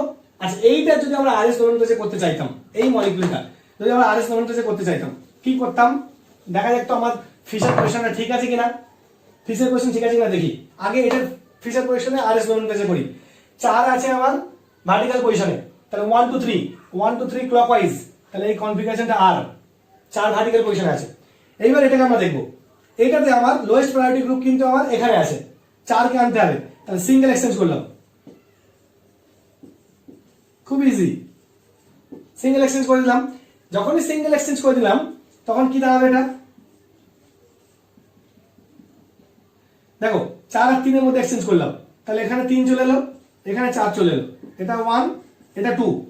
এই মলিকিউলটাকে যদি আমরা দেখি তাহলে কি আমরা দেখতে হবে, এরকম থাকবে 1 3 2, তাহলে 1 2 3 অ্যান্টি ক্লকওয়াইজ, তাহলে এস। আমরা সিঙ্গেল এক্সচেঞ্জ করেছি, খুব মনে করে আমরা সিঙ্গেল এক্সচেঞ্জ করেছি, তাহলে এটা এস পেয়েছি। তাহলে অরিজিনাল মলিকিউলটা কি ছিল, আর ছিল, দেখো এটাও আর বেরিয়েছে। তাহলে খুব ইজিলি আমরা কি করতে পারবো, সিঙ্গেল এক্সচেঞ্জ করে আমরা আরএস কনফিগারেশন বের করতে পারবো। তাহলে এটাও করতে পারি, এদিকে ঘুরিয়েও করতে পারি। আমি সব রকম প্রসেসগুলো একটু শিখিয়ে রাখলাম। এরপর সিআইপি রুলটা ভালো করে বুঝতে হবে, প্রায়োরিটি দেওয়াটা। এখানে তো প্রায়োরিটি সাজিয়ে নিয়ে আমি আমার মতো করেছি, এবার প্রায়োরিটি আমাদেরকে দিতে হবে। কি করে আমরা গ্রুপগুলোকে প্রায়োরিটি দেবো, তার জন্য সিআইপি রুল অর্থাৎ কান, ইনগোল্ড এবং প্রেলগের রুলটা খুব ভালো করে বুঝতে হবে। সিআইপি রুলটা খুব ভালো করে বুঝতে হবে। সিআইপি রুলটা খুব ইজি, কিন্তু দু একটা জায়গায় একটু গোলমেলে ব্যাপার আছে, ক্লিয়ার করে দেওয়া হবে। খুব সহজ, একটু সহজে ভালো করে বুঝলেই ব্যাপারটা ক্লিয়ার হয়ে যাবে। সিআইপি রুল, সিআইপি রুল কি বলছে? সিআইপি রুল বলছে কান, ইনগোল্ড, প্রেলগ রুল। ফার্স্ট হচ্ছে আমরা সেই অ্যাটমগুলোকে বেশি প্রাধান্য দেব যে অ্যাটমগুলোর অ্যাটমিক নাম্বার, দ্যাট ইজ পরমাণু সংখ্যা, পারমাণবিক সংখ্যা বা পরমাণু ক্রমাঙ্ক সব থেকে বেশি। তাহলে একটু আগে একটা এক্সাম্পল নিয়েছিলাম। সাপোজ এই যদি আমার মলিকিউলটা দাঁড়াই, সাপোজ এখানে আমার CH3 আছে, এখানে OH আছে, এখানে NH2 আছে, এখানে H আছে, এটা যদি আমার মলিকিউল হয়, তাহলে এই মলিকিউলটার ক্ষেত্রে দেখতে হবে ফার্স্ট হচ্ছে আমাদেরকে প্রায়োরিটি দিতে হবে 1 2 3 4। তাহলে এইটাকে আমাকে দেখতে হবে যে কার প্রাধান্য সবচেয়ে বেশি। অক্সিজেনের পরমাণু ক্রমাঙ্ক 8, নাইট্রোজেন 7, কার্বন 6, হাইড্রোজেন 1। যে পরমাণুটা ডিরেক্টলি কাইরাল কার্বনের সঙ্গে অ্যাটাচ, কোনটা কাইরাল কার্বন? এইটা আমাদের কাইরাল কার্বন। যে পরমাণুটা ডিরেক্টলি কাইরাল কার্বনের সঙ্গে অ্যাটাচ তার অ্যাটমিক নাম্বার দেখব। অক্সিজেন, নাইট্রোজেন, কার্বন, তাহলে oxygen 8 7 6 1। So this is our first priority group, this is second, this is third, this is fourth. So already আমাদের list priority group below the plane আছে। তাহলে এটা কি দাঁড়াবে? এটা দাঁড়াবে এরকম, উপরে 3, এখানে 1, এখানে 2, তাহলে 1 2 3 অ্যান্টি ক্লকওয়াইজ, তাহলে S কনফিগারেশন। তাহলে মলিকিউলটার নাম কি দাঁড়াবে? S। কি কি আছে? এক নম্বর কার্বনে অ্যামিন আছে, এক নম্বর কার্বনে OH গ্রুপ আছে, তাহলে 1 অ্যামিনো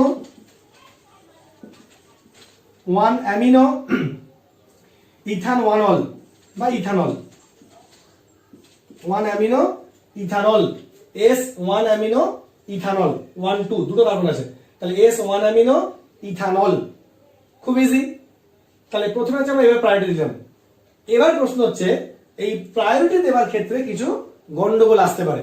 কিরকম গন্ডগোল আসতে পারে শুধু আমরা সেইগুলো বুঝবো, বারবার RS নামকরণে যাচ্ছি না, আমরা শুধু সেইগুলো বুঝবো। কিরকম? সাপোজ এখানে আমার এগুলোর থেকে আমি থাকলো CH3 আছে উপরে, এখানে আমার OH গ্রুপ আছে, কোনো সমস্যা নেই। এখানে আমার CH2 CH3 গ্রুপ আছে, ইথাইল গ্রুপ আছে। তাহলে যখন এই কন্ডিশনটা, তাহলে বোঝাই যাচ্ছে যে এটা 1 হবে, কারণ অক্সিজেন আছে। এখন এই দুটোর মধ্যে সমস্যা, এটাও কার্বন এটাও কার্বন, দুজনই কার্বন। সেক্ষেত্রে আমরা কি করব? সেক্ষেত্রে আমরা যে প্রথম অ্যাটমে যদি পার্থক্য না পাই, পরবর্তী অ্যাটমে মানে যাব, নেক্সট অ্যাটমে যাব। কতক্ষণ পর্যন্ত যাব? যতক্ষণ না আমরা পার্থক্য পাচ্ছি ততক্ষণ পর্যন্ত নেক্সট অ্যাটমে মুভ করব।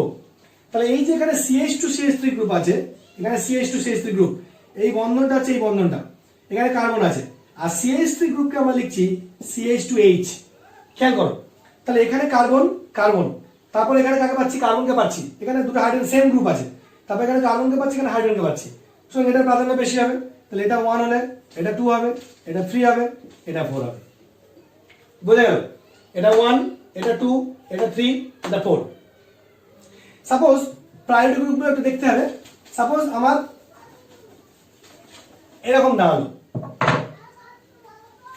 একটা গ্রুপ দেওয়া থাকলো CH2OH, CH2NH2, এই দুটো গ্রুপের মধ্যে আমাকে প্রায়োরিটি খুঁজতে হবে।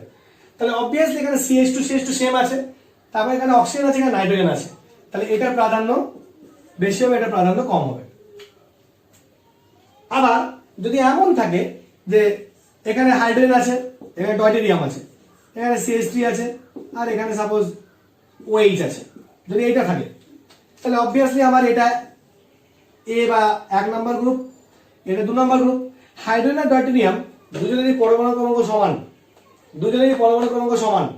যখন পরমাণু ক্রমাঙ্ক দিয়ে কোনো পার্থক্য আসতে পারবো না, তখন আমরা ভর সংখ্যা দেখবো। মাইন্ড ইট, পরমাণু ক্রমাঙ্ক দিয়ে আমরা যতক্ষণ পার্থক্য করতে পারবো ততক্ষণ পর্যন্ত আমরা পরমাণু ক্রমাঙ্ক দিয়েই পার্থক্য করব।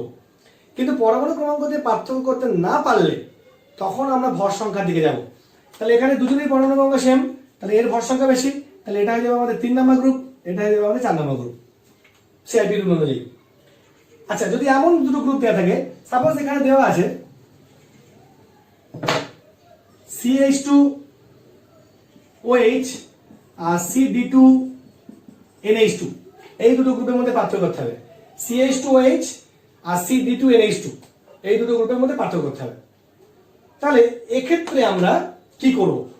এক্ষেত্রে আমাদেরকে দেখতে হবে, আমি বলেছি যতক্ষণ আমরা পরমাণু ক্রমাঙ্ক দিয়ে পার্থক্য করতে পারবো ততক্ষণ পর্যন্ত আমরা পরমাণু ক্রমাঙ্ক দিয়েই পার্থক্য করব।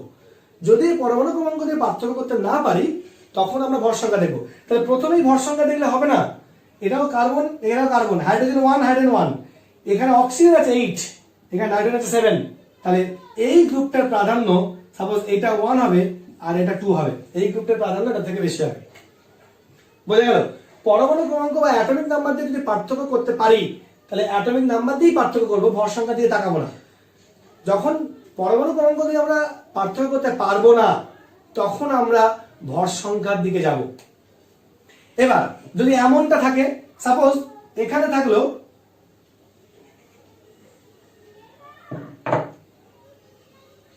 একটা এক্সাম্পল আমরা এমন নিলাম যে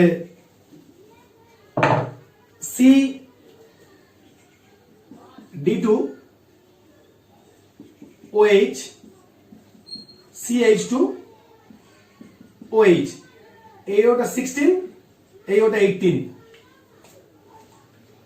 CD2OH CH2OH, এটা 16 এটা 18।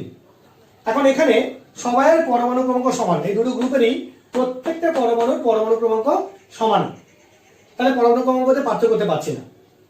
এখন ভর সংখ্যা দিয়ে পার্থক্য করলে এখানে ডয়টেরিয়াম আছে, এখানে হাইড্রোজেন আছে, তাহলে এটার প্রাধান্য বেশি। আবার এখানে অক্সিজেন 16 আছে, এখানে অক্সিজেন 18 আছে, তাহলে এটার প্রাধান্য বেশি। প্রশ্ন, তাহলে আমরা কাকে প্রাধান্য দেবো?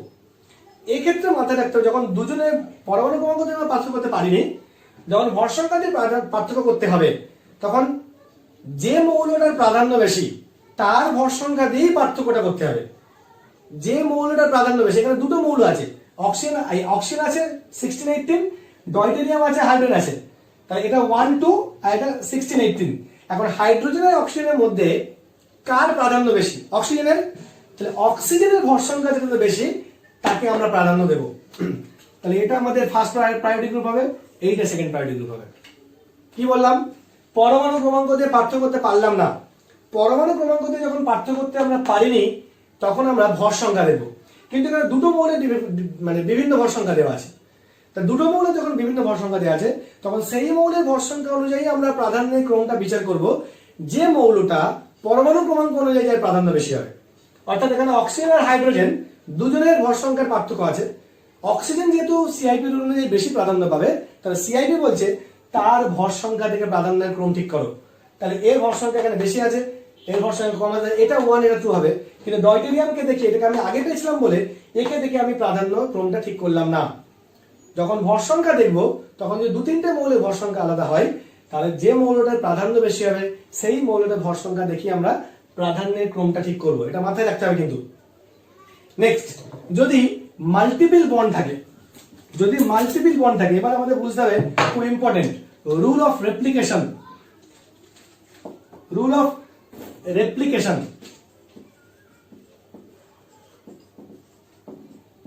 Rule of replication.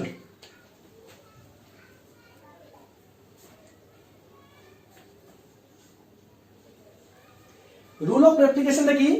Rule of রেপ্লিকেশনটা হচ্ছে যে সাপোজ এখানে এই ভিনাইল গ্রুপটা আছে CH2, এই ভিনাইল গ্রুপটাকে আমরা এই গ্রুপটার সঙ্গে তুলনা করব, সাপোজ CH2 CH3 এর সঙ্গে তুলনা করব, এই দুটো গ্রুপের মধ্যে তুলনা করব, কে বেশি প্রাধান্য পাবে।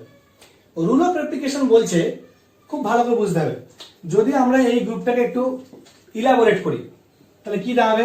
কার্বনের সঙ্গে হাইড্রোজেন, এই কার্বনের সঙ্গে দুটো হাইড্রোজেন, এখানে ডাবল বন্ড ছিল। মাল্টিপল বন্ড থাকলে রেপ্লিকেশন রুলটা আমাদের কাজে লাগবে।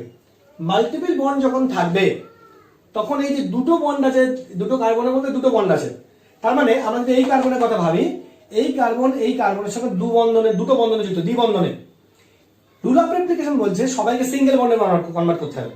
তাহলে এই কার্বনটা এই কার্বনের সঙ্গে দুটো বন্ধনে যুক্ত, এটাকে আমরা করবো কি, এই কার্বনটা দুটো কার্বনের সঙ্গে এক বন্ধনে যুক্ত, দুটো কার্বনের সঙ্গে, তাহলে এই একটা কার্বন, এই একটা কার্বন, তাহলে একটা কার্বনের সঙ্গে দ্বিবন্ধন ছিল, এখন দুটো কার্বনের সঙ্গে একটা বন্ধন, মানে এই কার্বনকে রেপ্লিকেট করলাম, এই কার্বনকে প্রতিলিপি করলাম, রেপ্লিকেট। তাহলে এই রেপ্লিকেটেড কার্বনকে আমরা ব্র্যাকেট দেব। ঠিক একই রকম ভাবে এই কার্বনটাও এই কার্বনের সঙ্গে দ্বিবন্ধনে যুক্ত ছিল, তাহলে এ এখন একটা বন্ধন দেখা যাচ্ছে, তাহলে একেও একটা রেপ্লিকেটেড কার্বন করব। এই যে রেপ্লিকেটেড কার্বনটা করলাম, এর তো একটা বন্ড দেখা যাচ্ছে, তাহলে এর যোজ্যতা ফিল আপ করার জন্য তিনটে করে আমরা এরকম ও বসাবো, শূন্য। এই যে ও গুলো বসালাম, এই ও গুলোকে বলা হয় ফ্যান্টম অ্যাটম, ভৌতিক পরমাণু। খুব মজার ব্যাপার, মানে এমন কোনো পরমাণু এক্সিস্ট করে না প্রকৃতিতে, এমন কোনো পরমাণু এক্সিস্ট করে না। জাস্ট আমরা আমাদের সিম্পলিসিটির জন্য এমন পরমাণুকে ডেকে নিয়ে এলাম, ফ্যান্টম অ্যাটম, ভৌতিক পরমাণু, বাবা ভূত, সাবধান, ফ্যান্টম অ্যাটম। তাহলে ফ্যান্টম অ্যাটমকে আমরা নিয়ে এলাম, ফ্যান্টম অ্যাটম গুলোকে বলা হয় সিফার জিরো, সিফার জিরো, এবং ধরে নেওয়া হয় এদের অ্যাটমিক নাম্বার হচ্ছে জিরো, এদের অ্যাটমিক নাম্বার হচ্ছে শূন্য, এদের অ্যাটমিক নাম্বার শূন্য। এদের প্রায়োরিটি লোন পেয়ারের উপরে, লোন পেয়ারের প্রায়োরিটি সব থেকে লোয়েস্ট, তারপরে প্রায়োরিটি হচ্ছে সিফার জিরো, এর প্রায়োরিটি শব্দ এসেছে। তাহলে এইটা পেলাম, ভালো করে বুঝে নাও। এই কার্বনের সঙ্গে কার্বন ডাবল বন্ড ছিল, এখন সিঙ্গেল বন্ড করে একটা নতুন কার্বন নিয়ে এসেছি। এই কার্বনের সঙ্গে ওই কার্বন ডাবল বন্ড ছিল, সিঙ্গেল বন্ড করে একটা নতুন কার্বন নিয়ে এসেছি। এই দুটো কার্বনকে আমরা বলছি রেপ্লিকেটেড কার্বন, এবং তার সঙ্গে তিনটে করে সিফার জিরো যুক্ত করেছি। যেহেতু অ্যাটমিক নাম্বার জিরো, তাই তিনটে যে চারটে পাঁচটা দিলে অসুবিধা নেই, বাই ডিফল্ট আমরা তিনটে করে দিই। এবার এইটা, এটাকে ভাঙলে কি হবে? এটাকে ভাঙলে হবে H H C H H H. এবার যদি আমরা এই দুটোর মধ্যে তুলনা করি, এই দুটোর মধ্যে আমরা তুলনা করি, কি দাঁড়াবে? প্রথমে আমরা এই কার্বনকে পেয়েছি, এই কার্বনের সঙ্গে কি আছে? HCH, মানে HHC, আর এই কার্বনটার সঙ্গে কি দেখতে পাচ্ছি আমরা? CCH, তাহলে এই কার্বনের সঙ্গে আমরা দেখতে পাচ্ছি CCH, তাহলে HHC, এখানে দুটো C আছে, তাহলে এটার প্রাধান্য এটা থেকে বেশি হবে। তাহলে ভিনাইল গ্রুপের প্রাধান্য ইথাইল গ্রুপের থেকে বেশি হবে। তাহলে কি পেলাম? তাহলে ভিনাইল গ্রুপের প্রাধান্য ইথাইল গ্রুপের থেকে বেশি হয়ে গেল। এটার প্রাধান্য বেশি হবে, এটার প্রাধান্য কম হবে। এবার যদি আমাদের ট্রিপল বন্ড থাকে, ট্রিপল বন্ড, ট্রিপল বন্ড অ্যালকাইন, এইটা আছে, তাহলে একই নিয়মে আমরা কি করব? এটাকে আমরা রেপ্লিকেট করব। একটা কার্বন, একটা হাইড্রোজেন, এ একটা কার্বনের তিনটে বন্ধনে যুক্ত, একটা বন্ড দেখিয়েছি, তাহলে আরো দুটো কার্বনকে আমাকে রেপ্লিকেট করতে হবে। এখানে আরো দুটো কার্বনকে আমাকে রেপ্লিকেট করতে হবে। আচ্ছা, আমি এখানে কার্বন লিখলাম, এইদিকে হাইড্রোজেনটা লিখলাম, এই হলো। প্রত্যেককে আমার তিনটে করে সিফার জিরো দিলাম, খুব ভালো করে। তাহলে এটা পেলাম। এটা যখন পেলাম তখন কি দেখছি আমরা? দেখছি যে এই কার্বনটা, এই যে কার্বনটা তার সঙ্গে আছে সি সি সি, তাহলে তিনটে সি আছে, এখানে CCH ছিল। তাহলে ভিনাইল গ্রুপের থেকে এই অ্যালকাইনাইল বা অ্যাসিটাইনাইল গ্রুপের প্রাধান্য বেশি, তাহলে এর থেকে এইটার প্রাধান্য বেশি, এইটার প্রাধান্য বেশি, বুঝে গেল? এরপর আমরা ফিনাইল গ্রুপটাকে নিয়ে আসবো। ফিনাইল গ্রুপ, ফিনাইল গ্রুপটা কি? ফিনাইল গ্রুপটা হচ্ছে, খুব ভালো করে, ফিনাইল গ্রুপ কোনটা? এইটা ফিনাইল গ্রুপ, PH। এখন যদি আমি এখানে কার্বন গুলো বসাই, তাহলে এখানে কার্বন প্রত্যেকটাতে একটা করে হাইড্রোজেন আছে, প্রত্যেকটাতে একটা করে হাইড্রোজেন আছে, খুব ভালো করে, প্রত্যেকটাতে একটা করে হাইড্রোজেন আছে, আর প্রত্যেকটা একটা করে দ্বিবন্ধন আছে। তাহলে এইটাকে যদি আমরা ইলাবোরেট করি, মাল্টিপল বন্ডগুলোকে সিঙ্গেল বন্ডে কনভার্ট করি, তাহলে কি দাঁড়াবে? এই কার্বন আমি একটা এটা এঁকে নিলাম, আমার অ্যালকাইনাইলটা আঁকা আছে, প্রত্যেকটার সঙ্গে একটা করে হাইড্রোজেন আছে,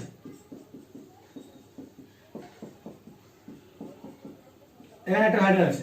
এখন এর একটা ডাবল বন্ড আছে, তাহলে এখানে একটা রেপ্লিকেটেড কার্বন আসবে, এখানে একটা ডাবল বন্ড আছে, এখানে একটা রেপ্লিকেটেড কার্বন আসবে, এখানে ডাবল বন্ড আছে, রেপ্লিকেটেড কার্বন আসবে, প্রত্যেকটাতে একটা করে রেপ্লিকেটেড কার্বন আসবে, প্রত্যেকের একটা করে ডাবল বন্ড আছে, তাহলে রেপ্লিকেটেড কার্বন আসবে।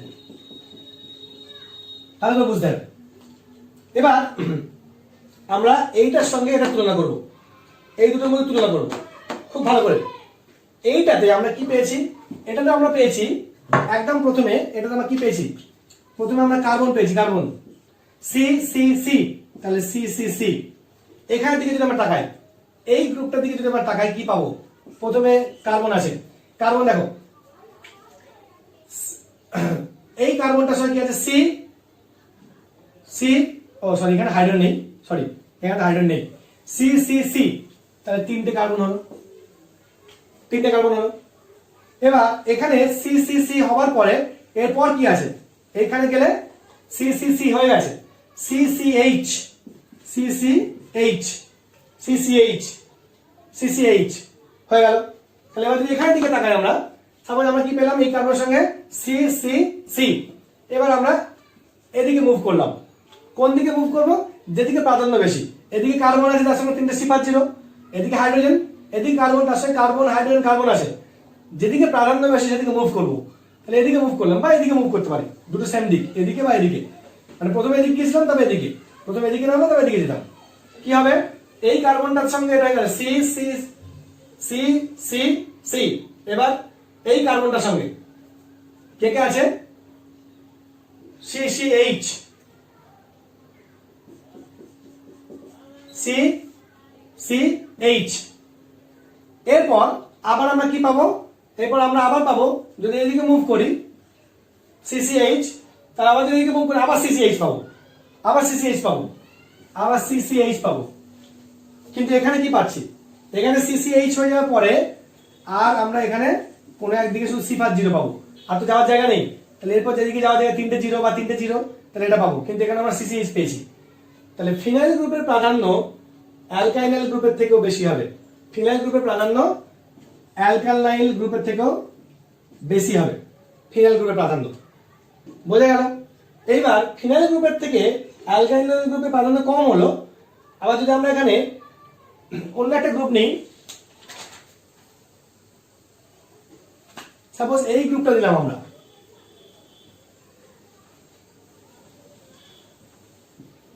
এই গ্রুপটা নিলাম আমরা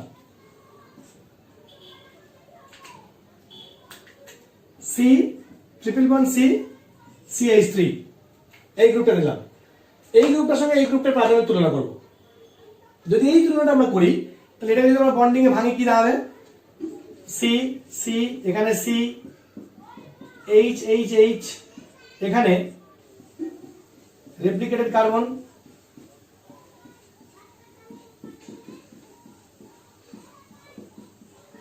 এটা। এবার খুব ভালো করে দেখো, আমরা যদি দেখি তাহলে এখানে কার্বন প্রথমে সি সি সি, তাহলে সি সি সি। এবার এই কার্বন যখন চলে এসেছি আবার কি পাচ্ছি? সি সি সি, এটা পেলাম। আর এখানে কি পেয়েছি? সি সি সি এর পরে দেখো এটুকু সেম, এটুকু সেম। তারপর কি পেয়েছি? সি সি এইচ, এখানে পেয়েছি সি সি সি। তাহলে এই গ্রুপটার প্রাধান্য আবার ফিনাইল গ্রুপের থেকে বেশি হয়ে গেল। খুব মাইনরলি খেয়াল করতে হবে, এই গ্রুপটার প্রাধান্য আবার ফিনাইল গ্রুপের থেকে বেশি হয়ে গেল। তাহলে আমাদের অর্ডারটা কোথায় চলে গেল?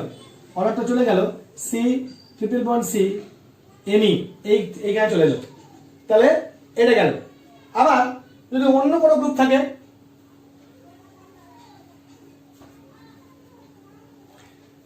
যদি অন্য কোনো গ্রুপ থাকে, সাপোজ এমন গ্রুপ দিল, তাহলে সেটাকে আমরা কি করে রেপ্লিকেট করব?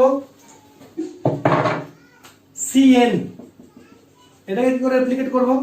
এটাকে রেপ্লিকেট করার নিয়ম হচ্ছে সি সিঙ্গেল বন্ড N, এর সঙ্গে আরো তিনটে N, মানে আরো দুটো N। তাহলে কার্বনের সঙ্গে তিনটে নাইট্রোজেনের এক বন্ধন, একটা নাইট্রোজেনের সঙ্গে তিন বন্ধন মানে তিনটে নাইট্রোজেনের সঙ্গে এক বন্ধন। নাইট্রোজেনের সঙ্গে একটা কার্বন ত্রিবন্ধন মানে তিনটে কার্বনের সঙ্গে এক বন্ধন। খুব সহজ। তাহলে এটাকে যদি আমরা এই গ্রুপের সঙ্গে তুলনা করি, তাহলে এখানে কি পেয়েছিলাম? তিনটে সি সি সি পেয়েছিলাম, সি সি সি। এখানে পাবো এন এন এন, তাহলে এটা প্রাধান্য এর থেকে বেশি হয়ে যাবে, বা এদের সবার থেকে বেশি হয়ে যাবে। সিএন এর প্রাধান্য এদের সবার থেকে বেশি হয়ে যাবে, কারণ এখানে আমরা সব সি সি সি পাচ্ছিলাম, এখানে আমরা এন এন এন পাবো, তাহলে এ সবার আগে চলে যাবে। আবার যদি আমাদের এখানে সি ডাবল এইচ থাকতো বা সিএইচও থাকতো, সাপোজ সিএইচও থাকলো, যেটা থাক সিএইচও, তাহলে কি হবে? সিএইচও থাকলে এখানে এইচ ও, তাহলে এখানে একটা ও নিয়ে আসবো, রেপ্লিকেট করলাম ও, আর এখানে একটা সি নিয়ে এলাম, এটা। তাহলে এখানে আমরা কি পাচ্ছি? এখানে আমরা পাচ্ছি সি, তার সঙ্গে ও ও এইচ, ও ও ও এইচ, আর এখানে পাচ্ছি এন এন এন, নাইট্রোজেন থেকে অক্সিজেনের প্রাধান্য বেশি, তাহলে এর প্রাধান্য বেশি হয়ে যাবে। এর থেকে আবার সি ডবল এইচ এর প্রাধান্য বেশি হয়ে যাবে, তার থেকে আবার সি ডবল আর এর প্রাধান্য বেশি হয়ে যাবে, সি ডবল আর এস্টার গ্রুপ। তাহলে আমরা মাল্টিপল বন্ডকে এরকম রেপ্লিকেট করে দেখে নেব যে কোথায় আমাদের কার প্রাধান্য বেশি হবে। এই রেপ্লিকেটে সিফার জিরো বা ফ্যান্টম অ্যাটম গুলো কোথায় খুব ভ্যালুয়েবল, ফ্যান্টম অ্যাটম দিয়ে আমরা কোথায় সিদ্ধান্তে পৌঁছাবো তার একটা এক্সাম্পল আমি দিই। ফ্যান্টম অ্যাটম কোথায় আমাদেরকে সিদ্ধান্ত নিতে সাহায্য করবে। একটা আমি নিলাম সিএইচ গ্রুপ, আরেকটা আমি নিলাম, আমরা ফ্যান্টম অ্যাটম দিয়ে সিদ্ধান্তে পৌঁছাবো, তাহলে এটা আমি বুঝলাম। একটা হচ্ছে সিএইচ গ্রুপ, আরেকটা আমরা নিলাম সিএইচ ওএইচ ও সিএইচ3, এই গ্রুপটা। এখন এই গ্রুপটা যদি বন্ডিংটাকে আমরা ভাঙি তাহলে কি দাঁড়াবে, সি এইচ ও এইচ, এদিকে O C H H H O সিএইচ3। তাহলে একদম প্রথমে আমাদের এইটা আছে, তাহলে এখানে কি আছে ও ও এইচ, এখানেও আছে ও ও এইচ, তাহলে এখানে সি এর সঙ্গে ও ও এইচ, দেখো ও ও এইচ কার্বনের সঙ্গে ডাইরেক্টলি যুক্ত, এই কার্বনটাকে নিয়ে ভাবছি আমরা ও ও এইচ, এখানে এই কার্বনটার সঙ্গেও ও ও এইচ, তাহলে এখানে কোনো সিদ্ধান্ত আসতে পারলাম না। এবার আমরা কোন দিকে যাব, এদিকে যাবো নাকি এদিকে যাবো নাকি এদিকে যাবো? এদিকে গেলে আমরা সিফার জিরো পাবো, আর এদিকে গেলে আমরা কার্বন পাবো, তাহলে আমরা অবভিয়াসলি আমরা এখানে যাবো। এখানে গেলে আমরা কাকে পাচ্ছি, সি পাচ্ছি, এই ওর সঙ্গে কাকে পাচ্ছি, সি পাচ্ছি, তারপরে তার সঙ্গে তিনটে সিফার জিরো। এটার ক্ষেত্রে আমরা এদিকে গেলে এইচ পাবো, তাহলে এদিকে যাবো না, আমরা এদিকে যাবো, ও পেয়েছি, তার সঙ্গে কি পাবো, এখানে আমরা ও পাবো, তার সঙ্গে মানে ও এর সঙ্গে তো ও তো এখানে লিখে দিচ্ছি ও এইচ, তাহলে এখানে আমরা সি পাবো, তার সঙ্গে তিনটে এইচ পাবো, আর এখানে সি এর সঙ্গে কি পেয়েছি, তিনটে সিফার জিরো। খুব ভালো করে O O H O O H O O H O O H, তারপর আমরা এখানে পেলাম সি, তার সঙ্গে তিনটে সিফার জিরো, সি এর সঙ্গে তিনটে সিফার জিরো, আমরা এখানে ও এর পর পেয়েছি সি, তার সঙ্গে তিনটে এইচ, তিনটে এইচ, তাহলে এইচ এর থেকে সিফার জিরোর প্রাধান্য কম, so this group will get preference over this group. তাহলে এই গ্রুপটার প্রাধান্য এই গ্রুপটার থেকে বেশি হবে। এখানে আমাদের মানে ডিসিশন মেকিং করতে সাহায্য করলো কে, সিফার জিরোটা। এই সিফার জিরো এখানে আছে, তিনটে এইচ আছে, এইচ এর প্রাধান্য এর থেকে বেশি, তাহলে এখানে আমরা এইভাবে তিনটে এইচ এর জায়গায় তিনটে সিফার জিরো, এটাকে আমি এইভাবে ব্র্যাকেট ইউজ করতে পারতাম, এখানে এরকম, এটা এটা কিন্তু ও না, সিফার জিরো মনে রাখতে হবে, ফ্যান্টম অ্যাটম। তাহলে এভাবে আমরা পার্থক্য করতে পারি। এই গেল আমাদের সিআইপি রুলের মোটামুটি ডিটেলস একটা ব্যাখ্যা। এবার সিআইপি রুলের আরো অনেক ব্যাখ্যা আছে। 2004-এ ইউপ্যাক ডায়াগ্রাফ এঁকে সিআইপি রুলকে ব্যাখ্যা করতে বলেছিল। একটা আমি এক্সাম্পল ডায়াগ্রাফটা একটু বলতে পারি। সাপোজ একটা গ্রুপ আমাদের এমন আছে, এরকম একটা গ্রুপ দেওয়া আছে। সাপোজ এখানে ক্লোরিন আছে, এখানে এইচ আছে, CHClOH, এদিকে CHClOH, আর এদিকে আমার আছে CHCl CH3 এই দুটো গ্রুপের মধ্যে প্রাধান্য করতে বোঝা যাচ্ছে এটা 1 নম্বর হবে, এটা 4 নম্বর হবে, এই দুটোর মধ্যে প্রাধান্য করতে হবে। এই দুটোর মধ্যে প্রাধান্য করলে আমরা এমনি দেখে বলতে পারবো যে এখানে OH CHCl আছে, CHCl, এখানে OH, এখানে কার্বন, তাহলে এটা প্রাধান্য বেশি হবে, এটা 2 হবে, এটা 3 হবে। কিন্তু ইউপ্যাক 2004-এ এইখানে একটা নতুন রুল দিয়েছে, ডায়াগ্রাফ এঁকে করতে বলেছে। ডায়াগ্রাফ এঁকে করলেও আমরা একই পাবো, এটা একটা প্রসিডিওর।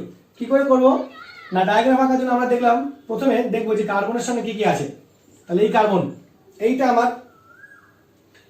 আমার মূল কার্বনটা, এই মাঝখানে কার্বন কার্বনটা। তাহলে প্রথমে এখানে কি আছে, ক্লোরিন আছে, এখানে হাইড্রোজেন আছে, এদিকে কার্বন আছে, এদিকে কার্বন আছে। তাহলে এটা হচ্ছে আমার ফার্স্ট ডায়াগ্রাফ, মানে কতগুলো সমকেন্দ্রীয় বৃত্ত আঁকা হবে।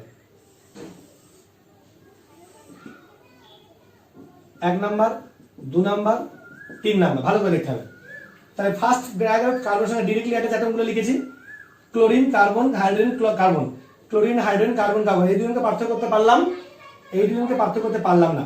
এই কার্বনের সঙ্গে কি আছে, এইচ আছে, সিএল আছে, ও আছে, তাহলে লিখলাম HClO, এখানেও তাই আছে HClO।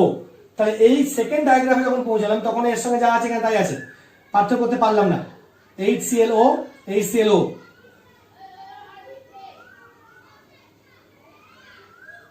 HCl ও না, এটা সি, সি এটা ও না, এটা সি। তারপর এর সঙ্গে তিনটে হাইড্রোজেন আছে আর এখানে একটা হাইড্রোজেন আছে। কিন্তু আমরা সেকেন্ড ডায়াগ্রাফে গিয়ে পার্থক্যটা পেয়ে গেলাম, HClO HClC, সি এর থেকে ও এর প্রাধান্য বেশি। সেকেন্ড ডায়াগ্রাফে গিয়ে পার্থক্যটা পেয়ে গেলাম, খুব ভালো করে বুঝতে হবে। সেকেন্ড ডায়াগ্রাফে গিয়ে আমার পার্থক্য পেয়ে গেছি, কারণ ও আছে এখানে সি আছে, বাকি দুটো সেম আছে, তাহলে ও এর প্রাধান্য সি এর থেকে বেশি, সুতরাং আমার এটা বেশি প্রাধান্যযুক্ত হবে, এটা কম প্রাধান্যযুক্ত হবে। এটাও একটা ইউপ্যাকের আপডেটেড রুল ডায়াগ্রাফে। যখন খুব জটিল কিছু দেওয়া থাকবে, যদিও সেটা এই লেভেলে তোমাদের লেভেলে আসবে না, নিট পর্যন্ত আসবে না, খুব জটিল যদি কিছু দেওয়া থাকে তাহলে কিন্তু সেখানে আমরা ডায়াগ্রাফে খুব ইজিলি আমরা ডিসিশন নিতে পারবো কোনটার প্রাধান্য বেশি হবে, কোনটার প্রাধান্য কম হবে। এবার আমরা সিআইপি রুলটা যখন শিখে গেলাম, ঝটপট করে কতগুলো যৌগের আরএস নামকরণ করে নেবো, ঝটপট করে কয়টা যৌগের আরএস নামকরণ করে নেবো। আমি এক্সাম্পল দিই।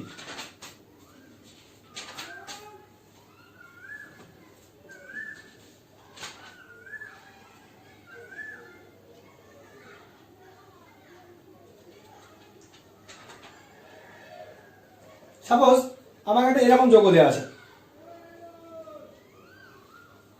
বললো এই দুটো যৌগের মধ্যে সম্পর্ক বলো, তারা এনানসিওমার নাকি তারা হোমোমার। হোমোমার মানে সেম মলিকিউল, আইদার তারা এনানসিওমার হবে নয় তারা হোমোমার হবে। হোমোমার মানে সেম মলিকিউল, তাহলে আমি দেখে নেবো যে তাদের মধ্যে রিলেশনটা কি আছে। আমি দুটো পেয়ার এমন নিলাম,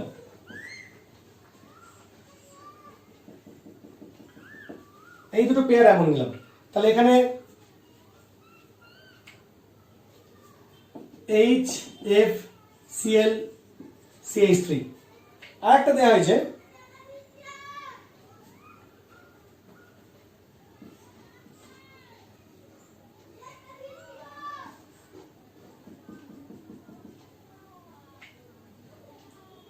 FCl HCH3। এই দুটো দিয়ে বলেছে এদের মধ্যে রিলেশনটা কি, is there enantiomer or is there homomer. তাহলে হোমোমার না এনানসিওমার সেটা খুব ভালো করে চেক করতে হবে। এটা চেক করার সবথেকে ভালো রুল কি, আরএস কনফিগারেশন করে নেওয়া। আরএস কনফিগারেশন করলে সঙ্গে সঙ্গে আমরা বলে দিতে পারবো যে এরা এনানসিওমার না হোমোমার। যদি আর আর এস হয় বা এস হলে আর হয় তাহলে এনানসিওমার, দুজনে যদি আর বা দুজনে যদি এস হয় তাহলে হোমোমার বা সেম মলিকিউল।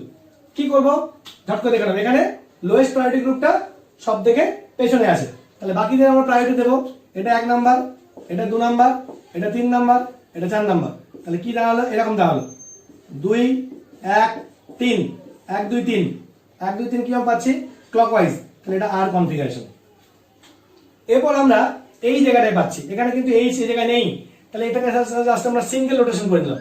সিঙ্গেল রোটেশন করে দিলাম, সিঙ্গেল রোটেশন করে কি করলাম খুব ভালো করে ঝটপট, এখানে সিএল আছে, ফ্লোরিনটাকে এখানে নিলাম, এইচটাকে এখানে নিলাম, single rotation, single exchange, single exchange. এটা CH3 আছে, সিঙ্গেল এক্সচেঞ্জ করেছি কিন্তু মাথায় রাখতে হবে। তো সিঙ্গেল এক্সচেঞ্জ যখন করলাম তখন এটা আমার 1, এটা 2, এটা 3, এটা 4, তাহলে কি আমার অবস্থা আছে, অবস্থা আছে এরকম 1 2 3 1 2 3 অ্যান্টি ক্লকওয়াইজ। অ্যান্টি ক্লকওয়াইজ মানে হচ্ছে এটা হচ্ছে এস, তাহলে অরিজিনাল কম্পাউন্ডে কি ছিল আর, দেখো 2 দিয়ে আর হয়ে গেছে, তাহলে এটা ছিল হোমোমার, এটা ছিল হোমোমার। খুব সহজ। আরেকটা দিই, ঝটপট বুঝে নিতে হবে। আমি এটাকে আরএস করেছি, করে দেখেছি যে চেঞ্জ করলে কি হয়, চেঞ্জ করলে কি হয়। একটা সিঙ্গেল এক্সচেঞ্জ করেছি, সিঙ্গেল এক্সচেঞ্জ করে দেখেছি যে এস হয়েছে, তাহলে অরিজিনালটা কি ছিল আর ছিল, আর এটাও আর হয়ে দিয়েছে, তাহলে এটা হচ্ছে এক অপরের হোমোমার, সেম মলিকিউল, এনানসিওমার নয়। আরেকটা এক্সাম্পল দেওয়া যাক।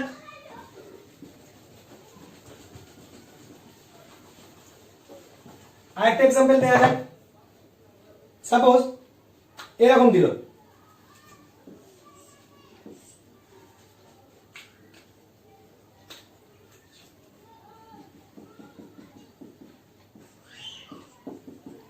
HOH আর মিথাইল ইথাইল, এটা একটা দিল, আর একটা বললো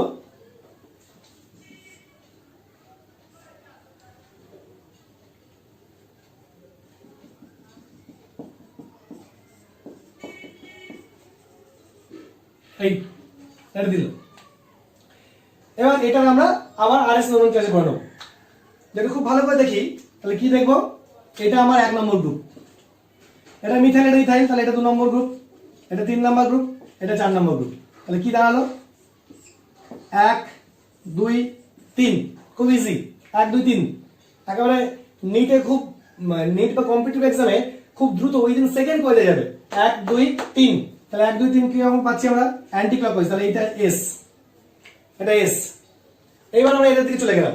একই রকম ভাবে এখানে 4 আমার lowest priority group, below the plane আছে, কোনো সমস্যা নেই। তাহলে এটা 1, এটা 2, এটা 3, 1 2 3, তাহলে এটা কি রকম পাচ্ছি, 1 2 3, চেঞ্জ করার কিছু নেই, 1 2 3, তাহলে 1, সরি ভুল হয়ে গেল, 1 2 3, 1 2 3 কি রকম ক্লকওয়াইজ, তাহলে এটা আর, তাহলে এটা এস পেয়েছি, এটা আর পেয়েছি। Is there enantiomer? Yes, they are enantiomer. তাহলে এটা এনানসিওমার হয়ে গেল। তাহলে এই দুটো মলিকিউল, যে দুটো মলিকিউল দিয়েছে, দে are enantiomer of each other. এটা একটা সলভ প্রসেস। আরো একটা শর্টকাট প্রসেস বলে দেবো, খুব ইন্টারেস্টিং একটা প্রসেস আছে। কোনো আরএস নামকরণ না করে আমরা বলে দিতে পারবো এরা এনানসিওমার নাকি এনানসিওমার। এই মলিকিউলটা বিশেষ করে যেমন দেওয়া আছে আর কি, জাস্ট এই মলিকিউলটাকে, এই মলিকিউলটাকে যদি আমরা ঘুরিয়ে দিই, এই মলিকিউলটাকে যদি আমরা জাস্ট ঘুরিয়ে দিই, মানে উল্টে দিলাম, উল্টে দিলাম, উল্টে দিলে কি হবে, খুব ভালো করে উল্টে দিলে কি হবে, জাস্ট উল্টে দিলাম, এটাকে উল্টে দিলে এরকম হবে নাকি, এটা জাস্ট উল্টে গেল, জাস্ট প্লেন থেকে জাস্ট 180 ডিগ্রি উল্টে দিলাম।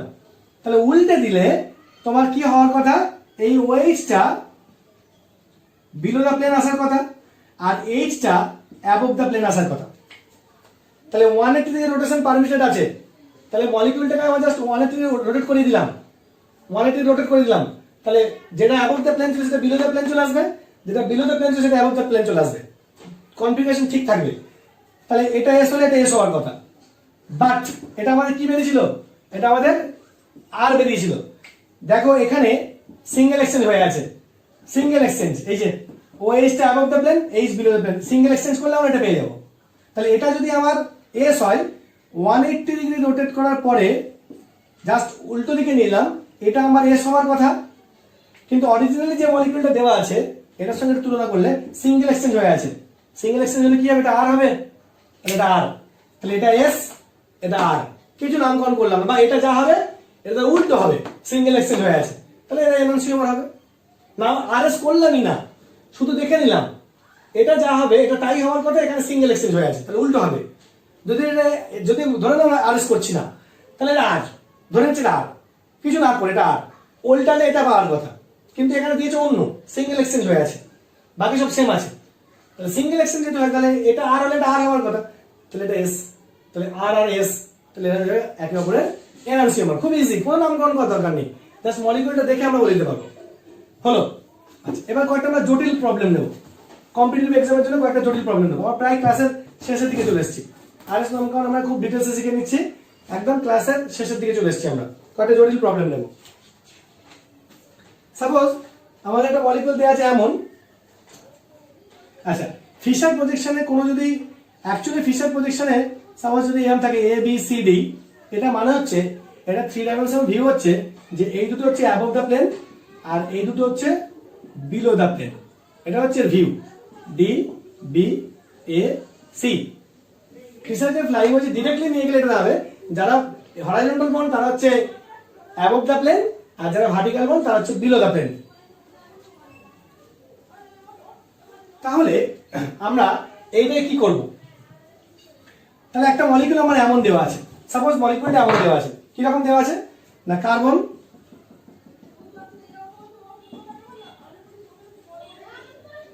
এবার খুব ভালো করে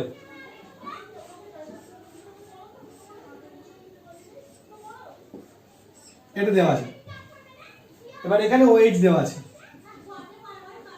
আর এখানে OH দেওয়া আছে, Cl দেওয়া আছে, Cl দেওয়া আছে। এবার আমাদেরকে আর কি আছে, সবাই এখানে CH3 আছে, এখানে H আছে। তাহলে অবভিয়াসলি আমার এই দুটোর মধ্যে 1 2 হবে, এটা 3, এটা 4, তাহলে এটা অ্যাবভ দ্য প্লেন। তাহলে প্রথমে আমরা এটা ফিশারে কনভার্ট করলাম, এই তাহলে এটা 3 এটা 4, এবার 1 2 খুঁজতে হবে। এখান পর্যন্ত সেম, এদিকে গেলে আমরা ক্লোরিনকে পাবো, এই কার্বনকে পাবো এই পর্যন্ত, এখানে গেলে আমরা কার্বনকে পাবো, তারপরে আমরা এখানে অক্সিজেনকে পাবো, এদিকে অক্সিজেনকে, কিন্তু এখানে আমরা 2 নম্বর কার্বনে অক্সিজেনকে পেয়ে যাচ্ছি, তাহলে আগে অক্সিজেনকে পেয়ে যাচ্ছি, এখানে থেকে এখানে পৌঁছালে অক্সিজেন, এখান থেকে এখানে পৌঁছালে ক্লোরিন, বাট এখানে কাউকে পাচ্ছি না। এই কার্বনটার যদি রেসপেক্ট বলি আমরা, তাহলে এখানে অক্সিজেনকে পেয়ে যাচ্ছি, তাহলে এটা প্রাধান্য বেশি হবে, এটা প্রাধান্য কম হবে। সো এটা আমাদের 1 হবে, এটা আমাদের 2 হবে। 4 ভার্টিক্যাল পজিশন আছে, 1 2 3 অ্যান্টি ক্লকওয়াইজ, তাহলে আর কনফিগারেশন, 1 2 3 অ্যান্টি ক্লকওয়াইজ, তাহলে আর কনফিগারেশন, 1 2 3 অ্যান্টি ক্লকওয়াইজ, তাহলে আর কনফিগারেশন। খুব ভালো করে দেখে নাও, এখানে আমরা প্রাধান্য পার্থক্য পেয়ে গেছি। আমাকে এখান থেকে এখানে যেতে হচ্ছে না, এই কার্বনটাতে 2টো হাইড্রোজেন আছে, আর এই কার্বনটা এখানে কি আছে, অক্সিজেন আছে, হাইড্রোজেন আছে, তাহলে এই কার্বনটাতে অ্যাকচুয়ালি 2টো হাইড্রোজেন আছে, আর এখানে অক্সিজেন আছে, হাইড্রোজেন আছে, আর একটা হাইড্রোজেন আছে, হাইড্রোজেন অক্সিজেন আছে, অর্থাৎ এটার প্রাধান্য বেশি, এটা প্রাধান্য কম। তাহলে এই কার্বন দিয়েই আমরা পার্থক্য করে ফেলতে পারলাম যে এটা প্রাধান্য বেশি, এটা প্রাধান্য কম। এটা একটা এক্সাম্পল গেল। নেক্সট এক্সাম্পল কি হবে? নেক্সট এক্সাম্পল আমরা এমন নিলাম, সাপোজ এই মলিকিউলটা নিলাম,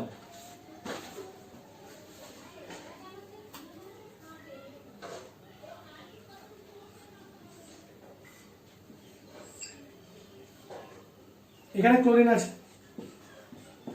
H, এখানে H, এখানে ক্লোরিন। এই মলিকিউলটাতে এই 2টো কাইরাল কার্বন আছে, এদের আরএস কনফিগারেশন বের করতে হবে, খুব ইজি, এদের আরএস কনফিগারেশন বের করবো। তাহলে কি করবো আমরা? ক্লোরিনটা কি দেখতে পাচ্ছি অ্যাবভ দ্য প্লেন। আচ্ছা, এখানে মলিকিউলটাকে আরেকটু ভালো করে যদি আমরা আগে, এটা এরকম দেওয়া আছে অ্যাকচুয়ালি,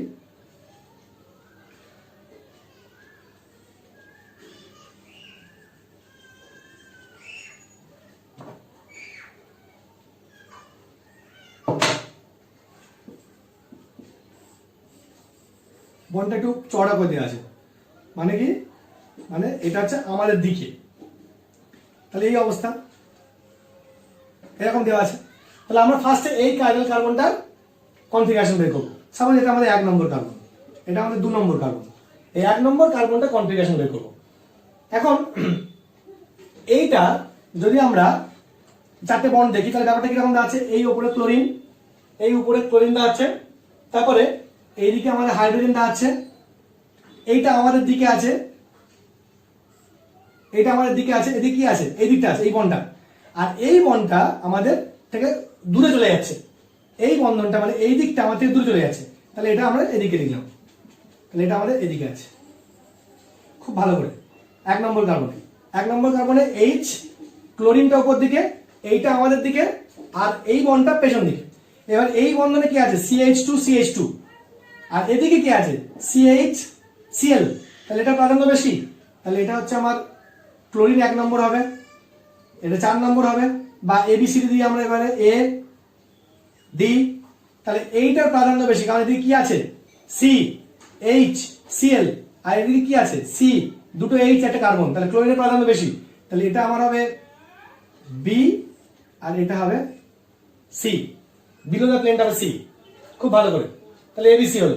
কিন্তু আবার সমস্যা, এরা দুজন এক্সচেঞ্জ করতে হবে, ডি আমার বিলো দ্য প্লেন নেই, তাহলে সিঙ্গেল এক্সচেঞ্জ করে নিলাম, যা তখন শিখেছি আমরা, সিঙ্গেল এক্সচেঞ্জ, খুব ইজি। সিঙ্গেল এক্সচেঞ্জ করলে আমরা কি পাবো, এখানে ক্লোরিন আছে, এখানে আমার সি চলে আসবে, আচ্ছা এখানে এ আছে, আর এবিসি এইটা লিখছি এ, এটা সি চলে এলো, ডি আমার চলে গেল এই জায়গায়, আর এখানে বি আছে যেমন থাকলো। সিঙ্গেল এক্সচেঞ্জ করছি, কিন্তু সিঙ্গেল এক্সচেঞ্জ করলে এবিসি আমরা কি পাচ্ছি, ক্লকওয়াইজ আর, তাহলে এইটা কি ছিল, এস, তাহলে 1 নম্বর কার্বনটার কনফিগারেশন হচ্ছে এস, এটা এস। এবার চলে যাচ্ছে আমরা এইটার ক্ষেত্রে, এইটার ক্ষেত্রে আমরা একই রকম ভাবে বের করতে পারি, একই রকম ভাবে আরেকটা শর্টকাট প্রসেস আছে, এইভাবে বের করতে পারি। আবার শর্টকাট প্রসেস আছে, শর্টকাট প্রসেসটা কি, শর্টকাট প্রসেসটা হচ্ছে এটা, মনে করো এই মলিকিউলটা এমন ছিল, খুব ভালো করে, এই মলিকিউলটা এমন ছিল, ক্লোরিন H, যদি এটা হতো,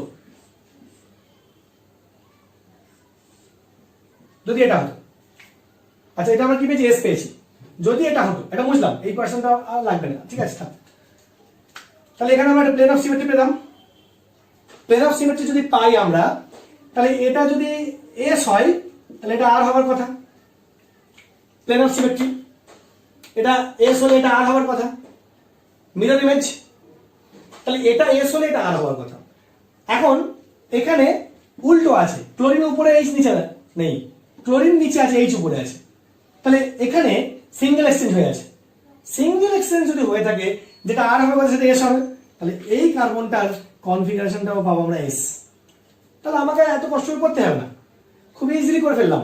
জাস্ট দেখলাম যে আমি এটা যদি এটা হতো তাহলে এটা প্লেন অফ সিমেট্রি পেতাম, মানে মিরর ইমেজ, এই পার্টটা মিরর ইমেজ, এটা এস হলে এটা আর হবে। তাহলে এটা আর হলে এবার দেখা যাচ্ছে যে এখানে সিঙ্গেল এক্সচেঞ্জ করে এটা পেয়ে যাচ্ছে, তাহলে এটা আর হলে এটা এস হয়ে যাবে। তাহলে দুটো কার্বনের কনফিগারেশন এস হয়ে গেল। খুব ইন্টারেস্টিং, ভীষণ ইন্টারেস্টিং আরএস নোমেনক্লেচার। যদি করতে পারা যায়, যদি ভালোভাবে করা যায়, তাহলে কিন্তু খুব সহজ লাগবে আরএস নোমেনক্লেচার।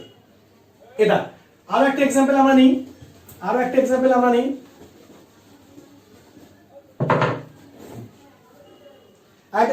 নিলাম। সাপোজ এই মলিকিউলটা কার্বন মলিকিউল, কার্বন একটু জটিল মলিকিউল, এটা নিলাম।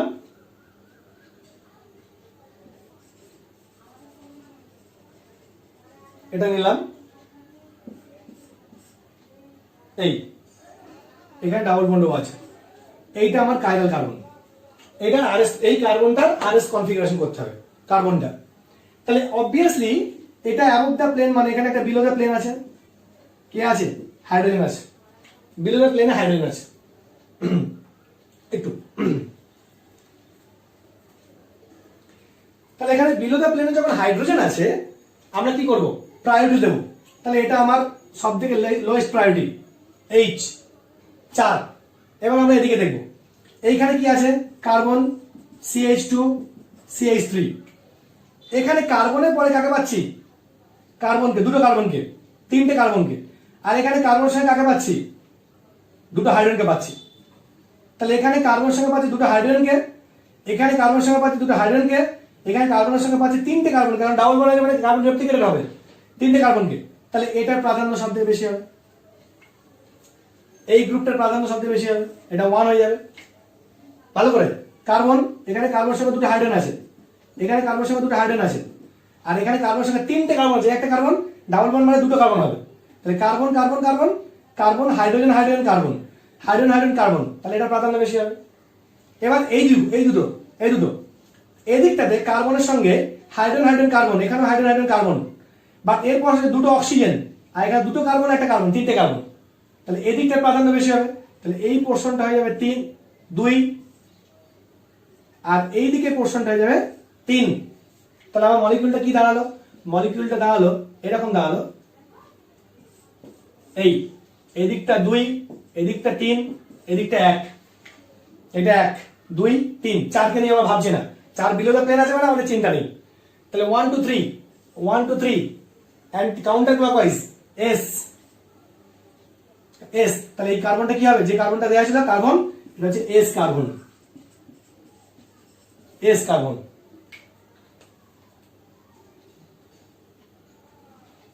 S কার্বন হয়ে গেল।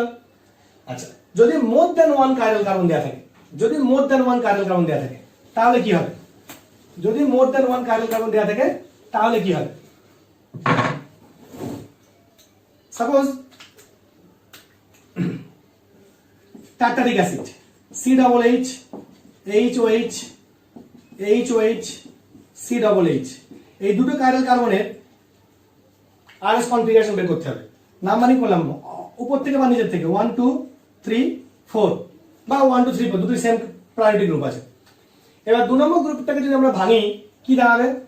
না এখানে COOH আছে, HOH, আর এখানে কি থাকছে? CH, COH, এই কার্বনটা 2 নম্বর কার্বনের এই বন্ডে, 2 নম্বর কার্বনের এই বন্ডে থাকছে CH, COH। তাহলে সব থেকে বেশি প্রাধান্য কার? 1। তারপর দেখো কার্বনের সঙ্গে তিনটে অক্সিজেন পাওয়া যাবে, কার্বনের সঙ্গে হাইড্রোজেন অক্সিজেন পাওয়া যায়, তাহলে এটা 2, এটা 3, এটা 4 এখন আছে হরাইজন্টাল পজিশনে। 1 2 3 কাউন্টার ক্লকওয়াইজ, তাহলে এস হওয়ার কথা, কিন্তু 4 হরাইজন্টাল পজিশন আছে, তাহলে এই কার্বনটা আর কনফিগারেশন। নিচেরটা করবো না, এমনি বলে দেবো। এখানে প্লেন অফ সিমেট্রি আছে, মিরর ইমেজ, তাহলে এটা আর হলে এটা এস হবে, কোনো সন্দেহ নেই, করার দরকার নেই। এটা আর হলে এটা এস হবে। এখন যদি কোথাও আমাদের এমন দেয় 3টে কার্বন কার্বন দিল, C double H, H O H, H BR, H O H, C double H, 3টে কার্বন কার্বন, তাহলে এই যৌগটার নাম কি হবে? 2R 3S tartaric acid. এই যৌগটার নাম হবে 2R 3S টার্টারিক অ্যাসিড,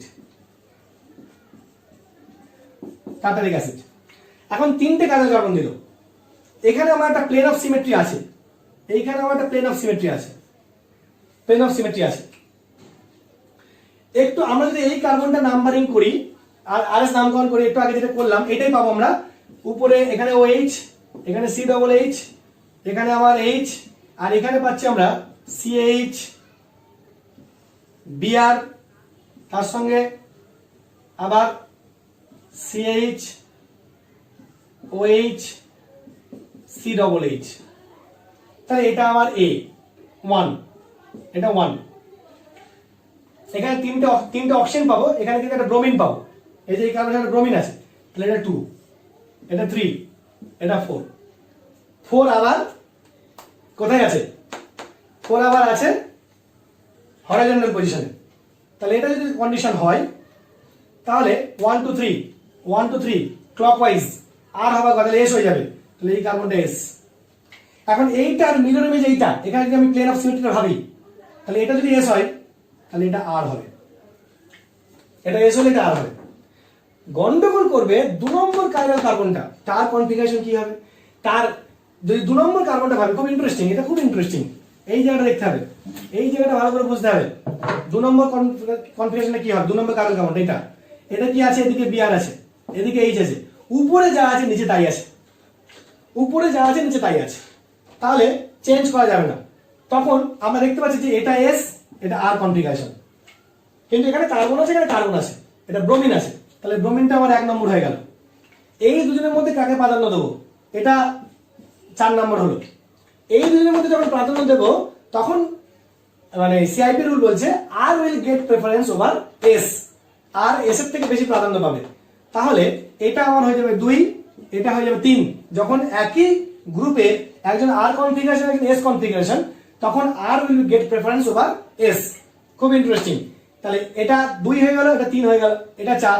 এখন 4 আবার হরাইজন্টাল পজিশনে আছে, তাহলে 1 2 3 ক্লকওয়াইজ, ক্লকওয়াইজ হলে আর হওয়ার কথা, হরাইজন্টাল পজিশনে আছে, তাহলে এস, তাহলে এই কার্বনটা হয়ে যাবে এস, তাহলে এই কার্বনটা হয়ে গেল এস।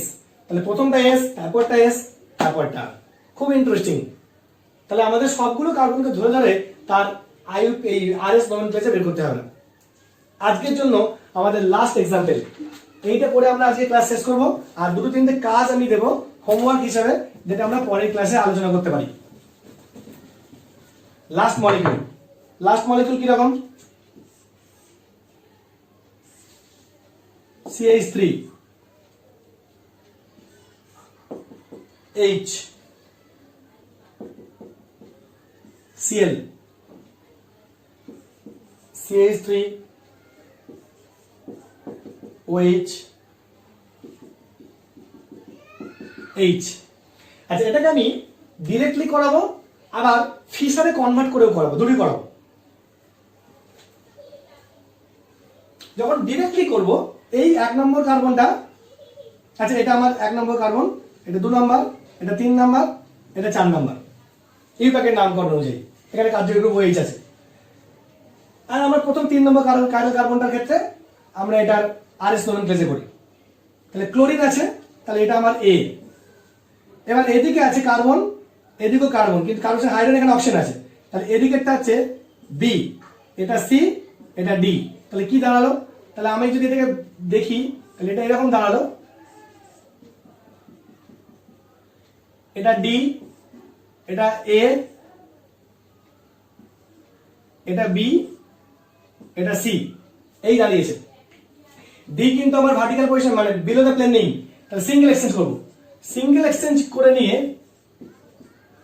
সিঙ্গেল এক্সচেঞ্জ করে নিলাম, সিঙ্গেল এক্সচেঞ্জ করলে কি হবে,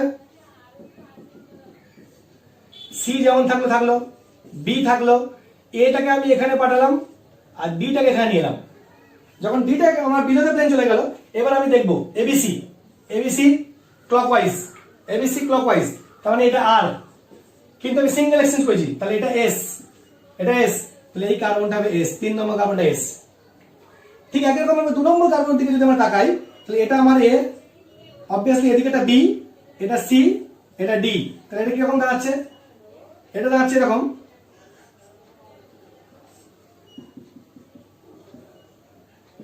বি এ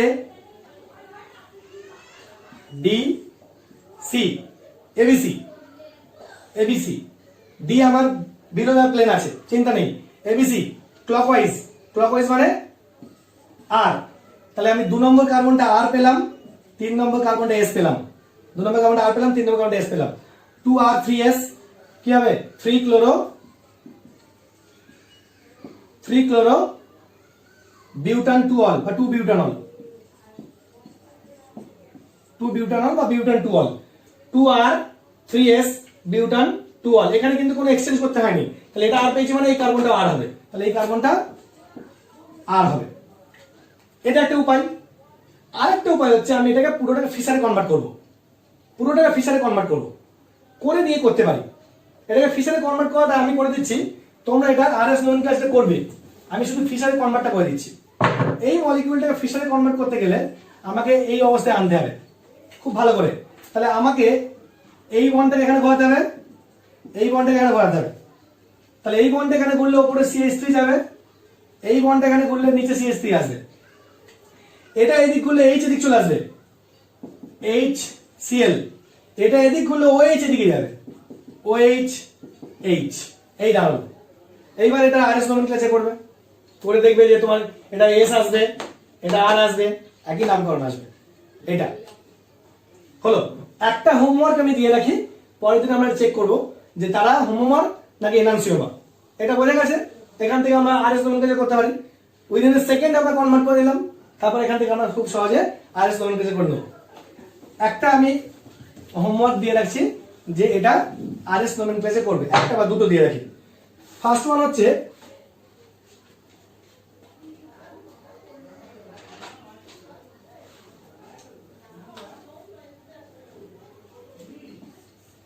chlorine H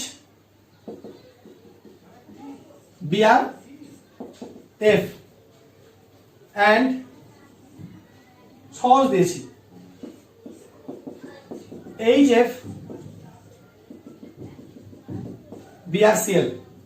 তাহলে এরা এনান্সিওমার কেন দেখবে, উপায় কি, একজন আর একজন এস হলে এনান্সিওমার হবে, দুজনে আর বা দুজনে এস হলে হোমওয়ার হয়ে যাবে। তাহলে এটা একটা, আর আরেকটা হচ্ছে যদি এরকম দিই আমি, এবারে দিলাম,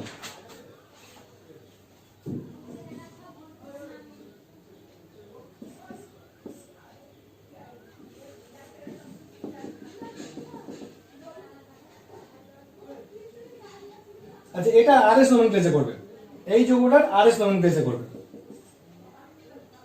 এই যৌগটার আরএস নামকরণ করবে, আর এটা করবে এরা এনান্সিওমার আর হোমওয়ার্ক, এই দুটো হোমওয়ার্ক করলো। তাহলে আজকে পর্যন্ত এটুকুই, আশা করছি তোমাদের ক্লাসটা ভালো লেগেছে এবং তোমরা এই ক্লাসে সবকিছু বুঝতে পেরেছো।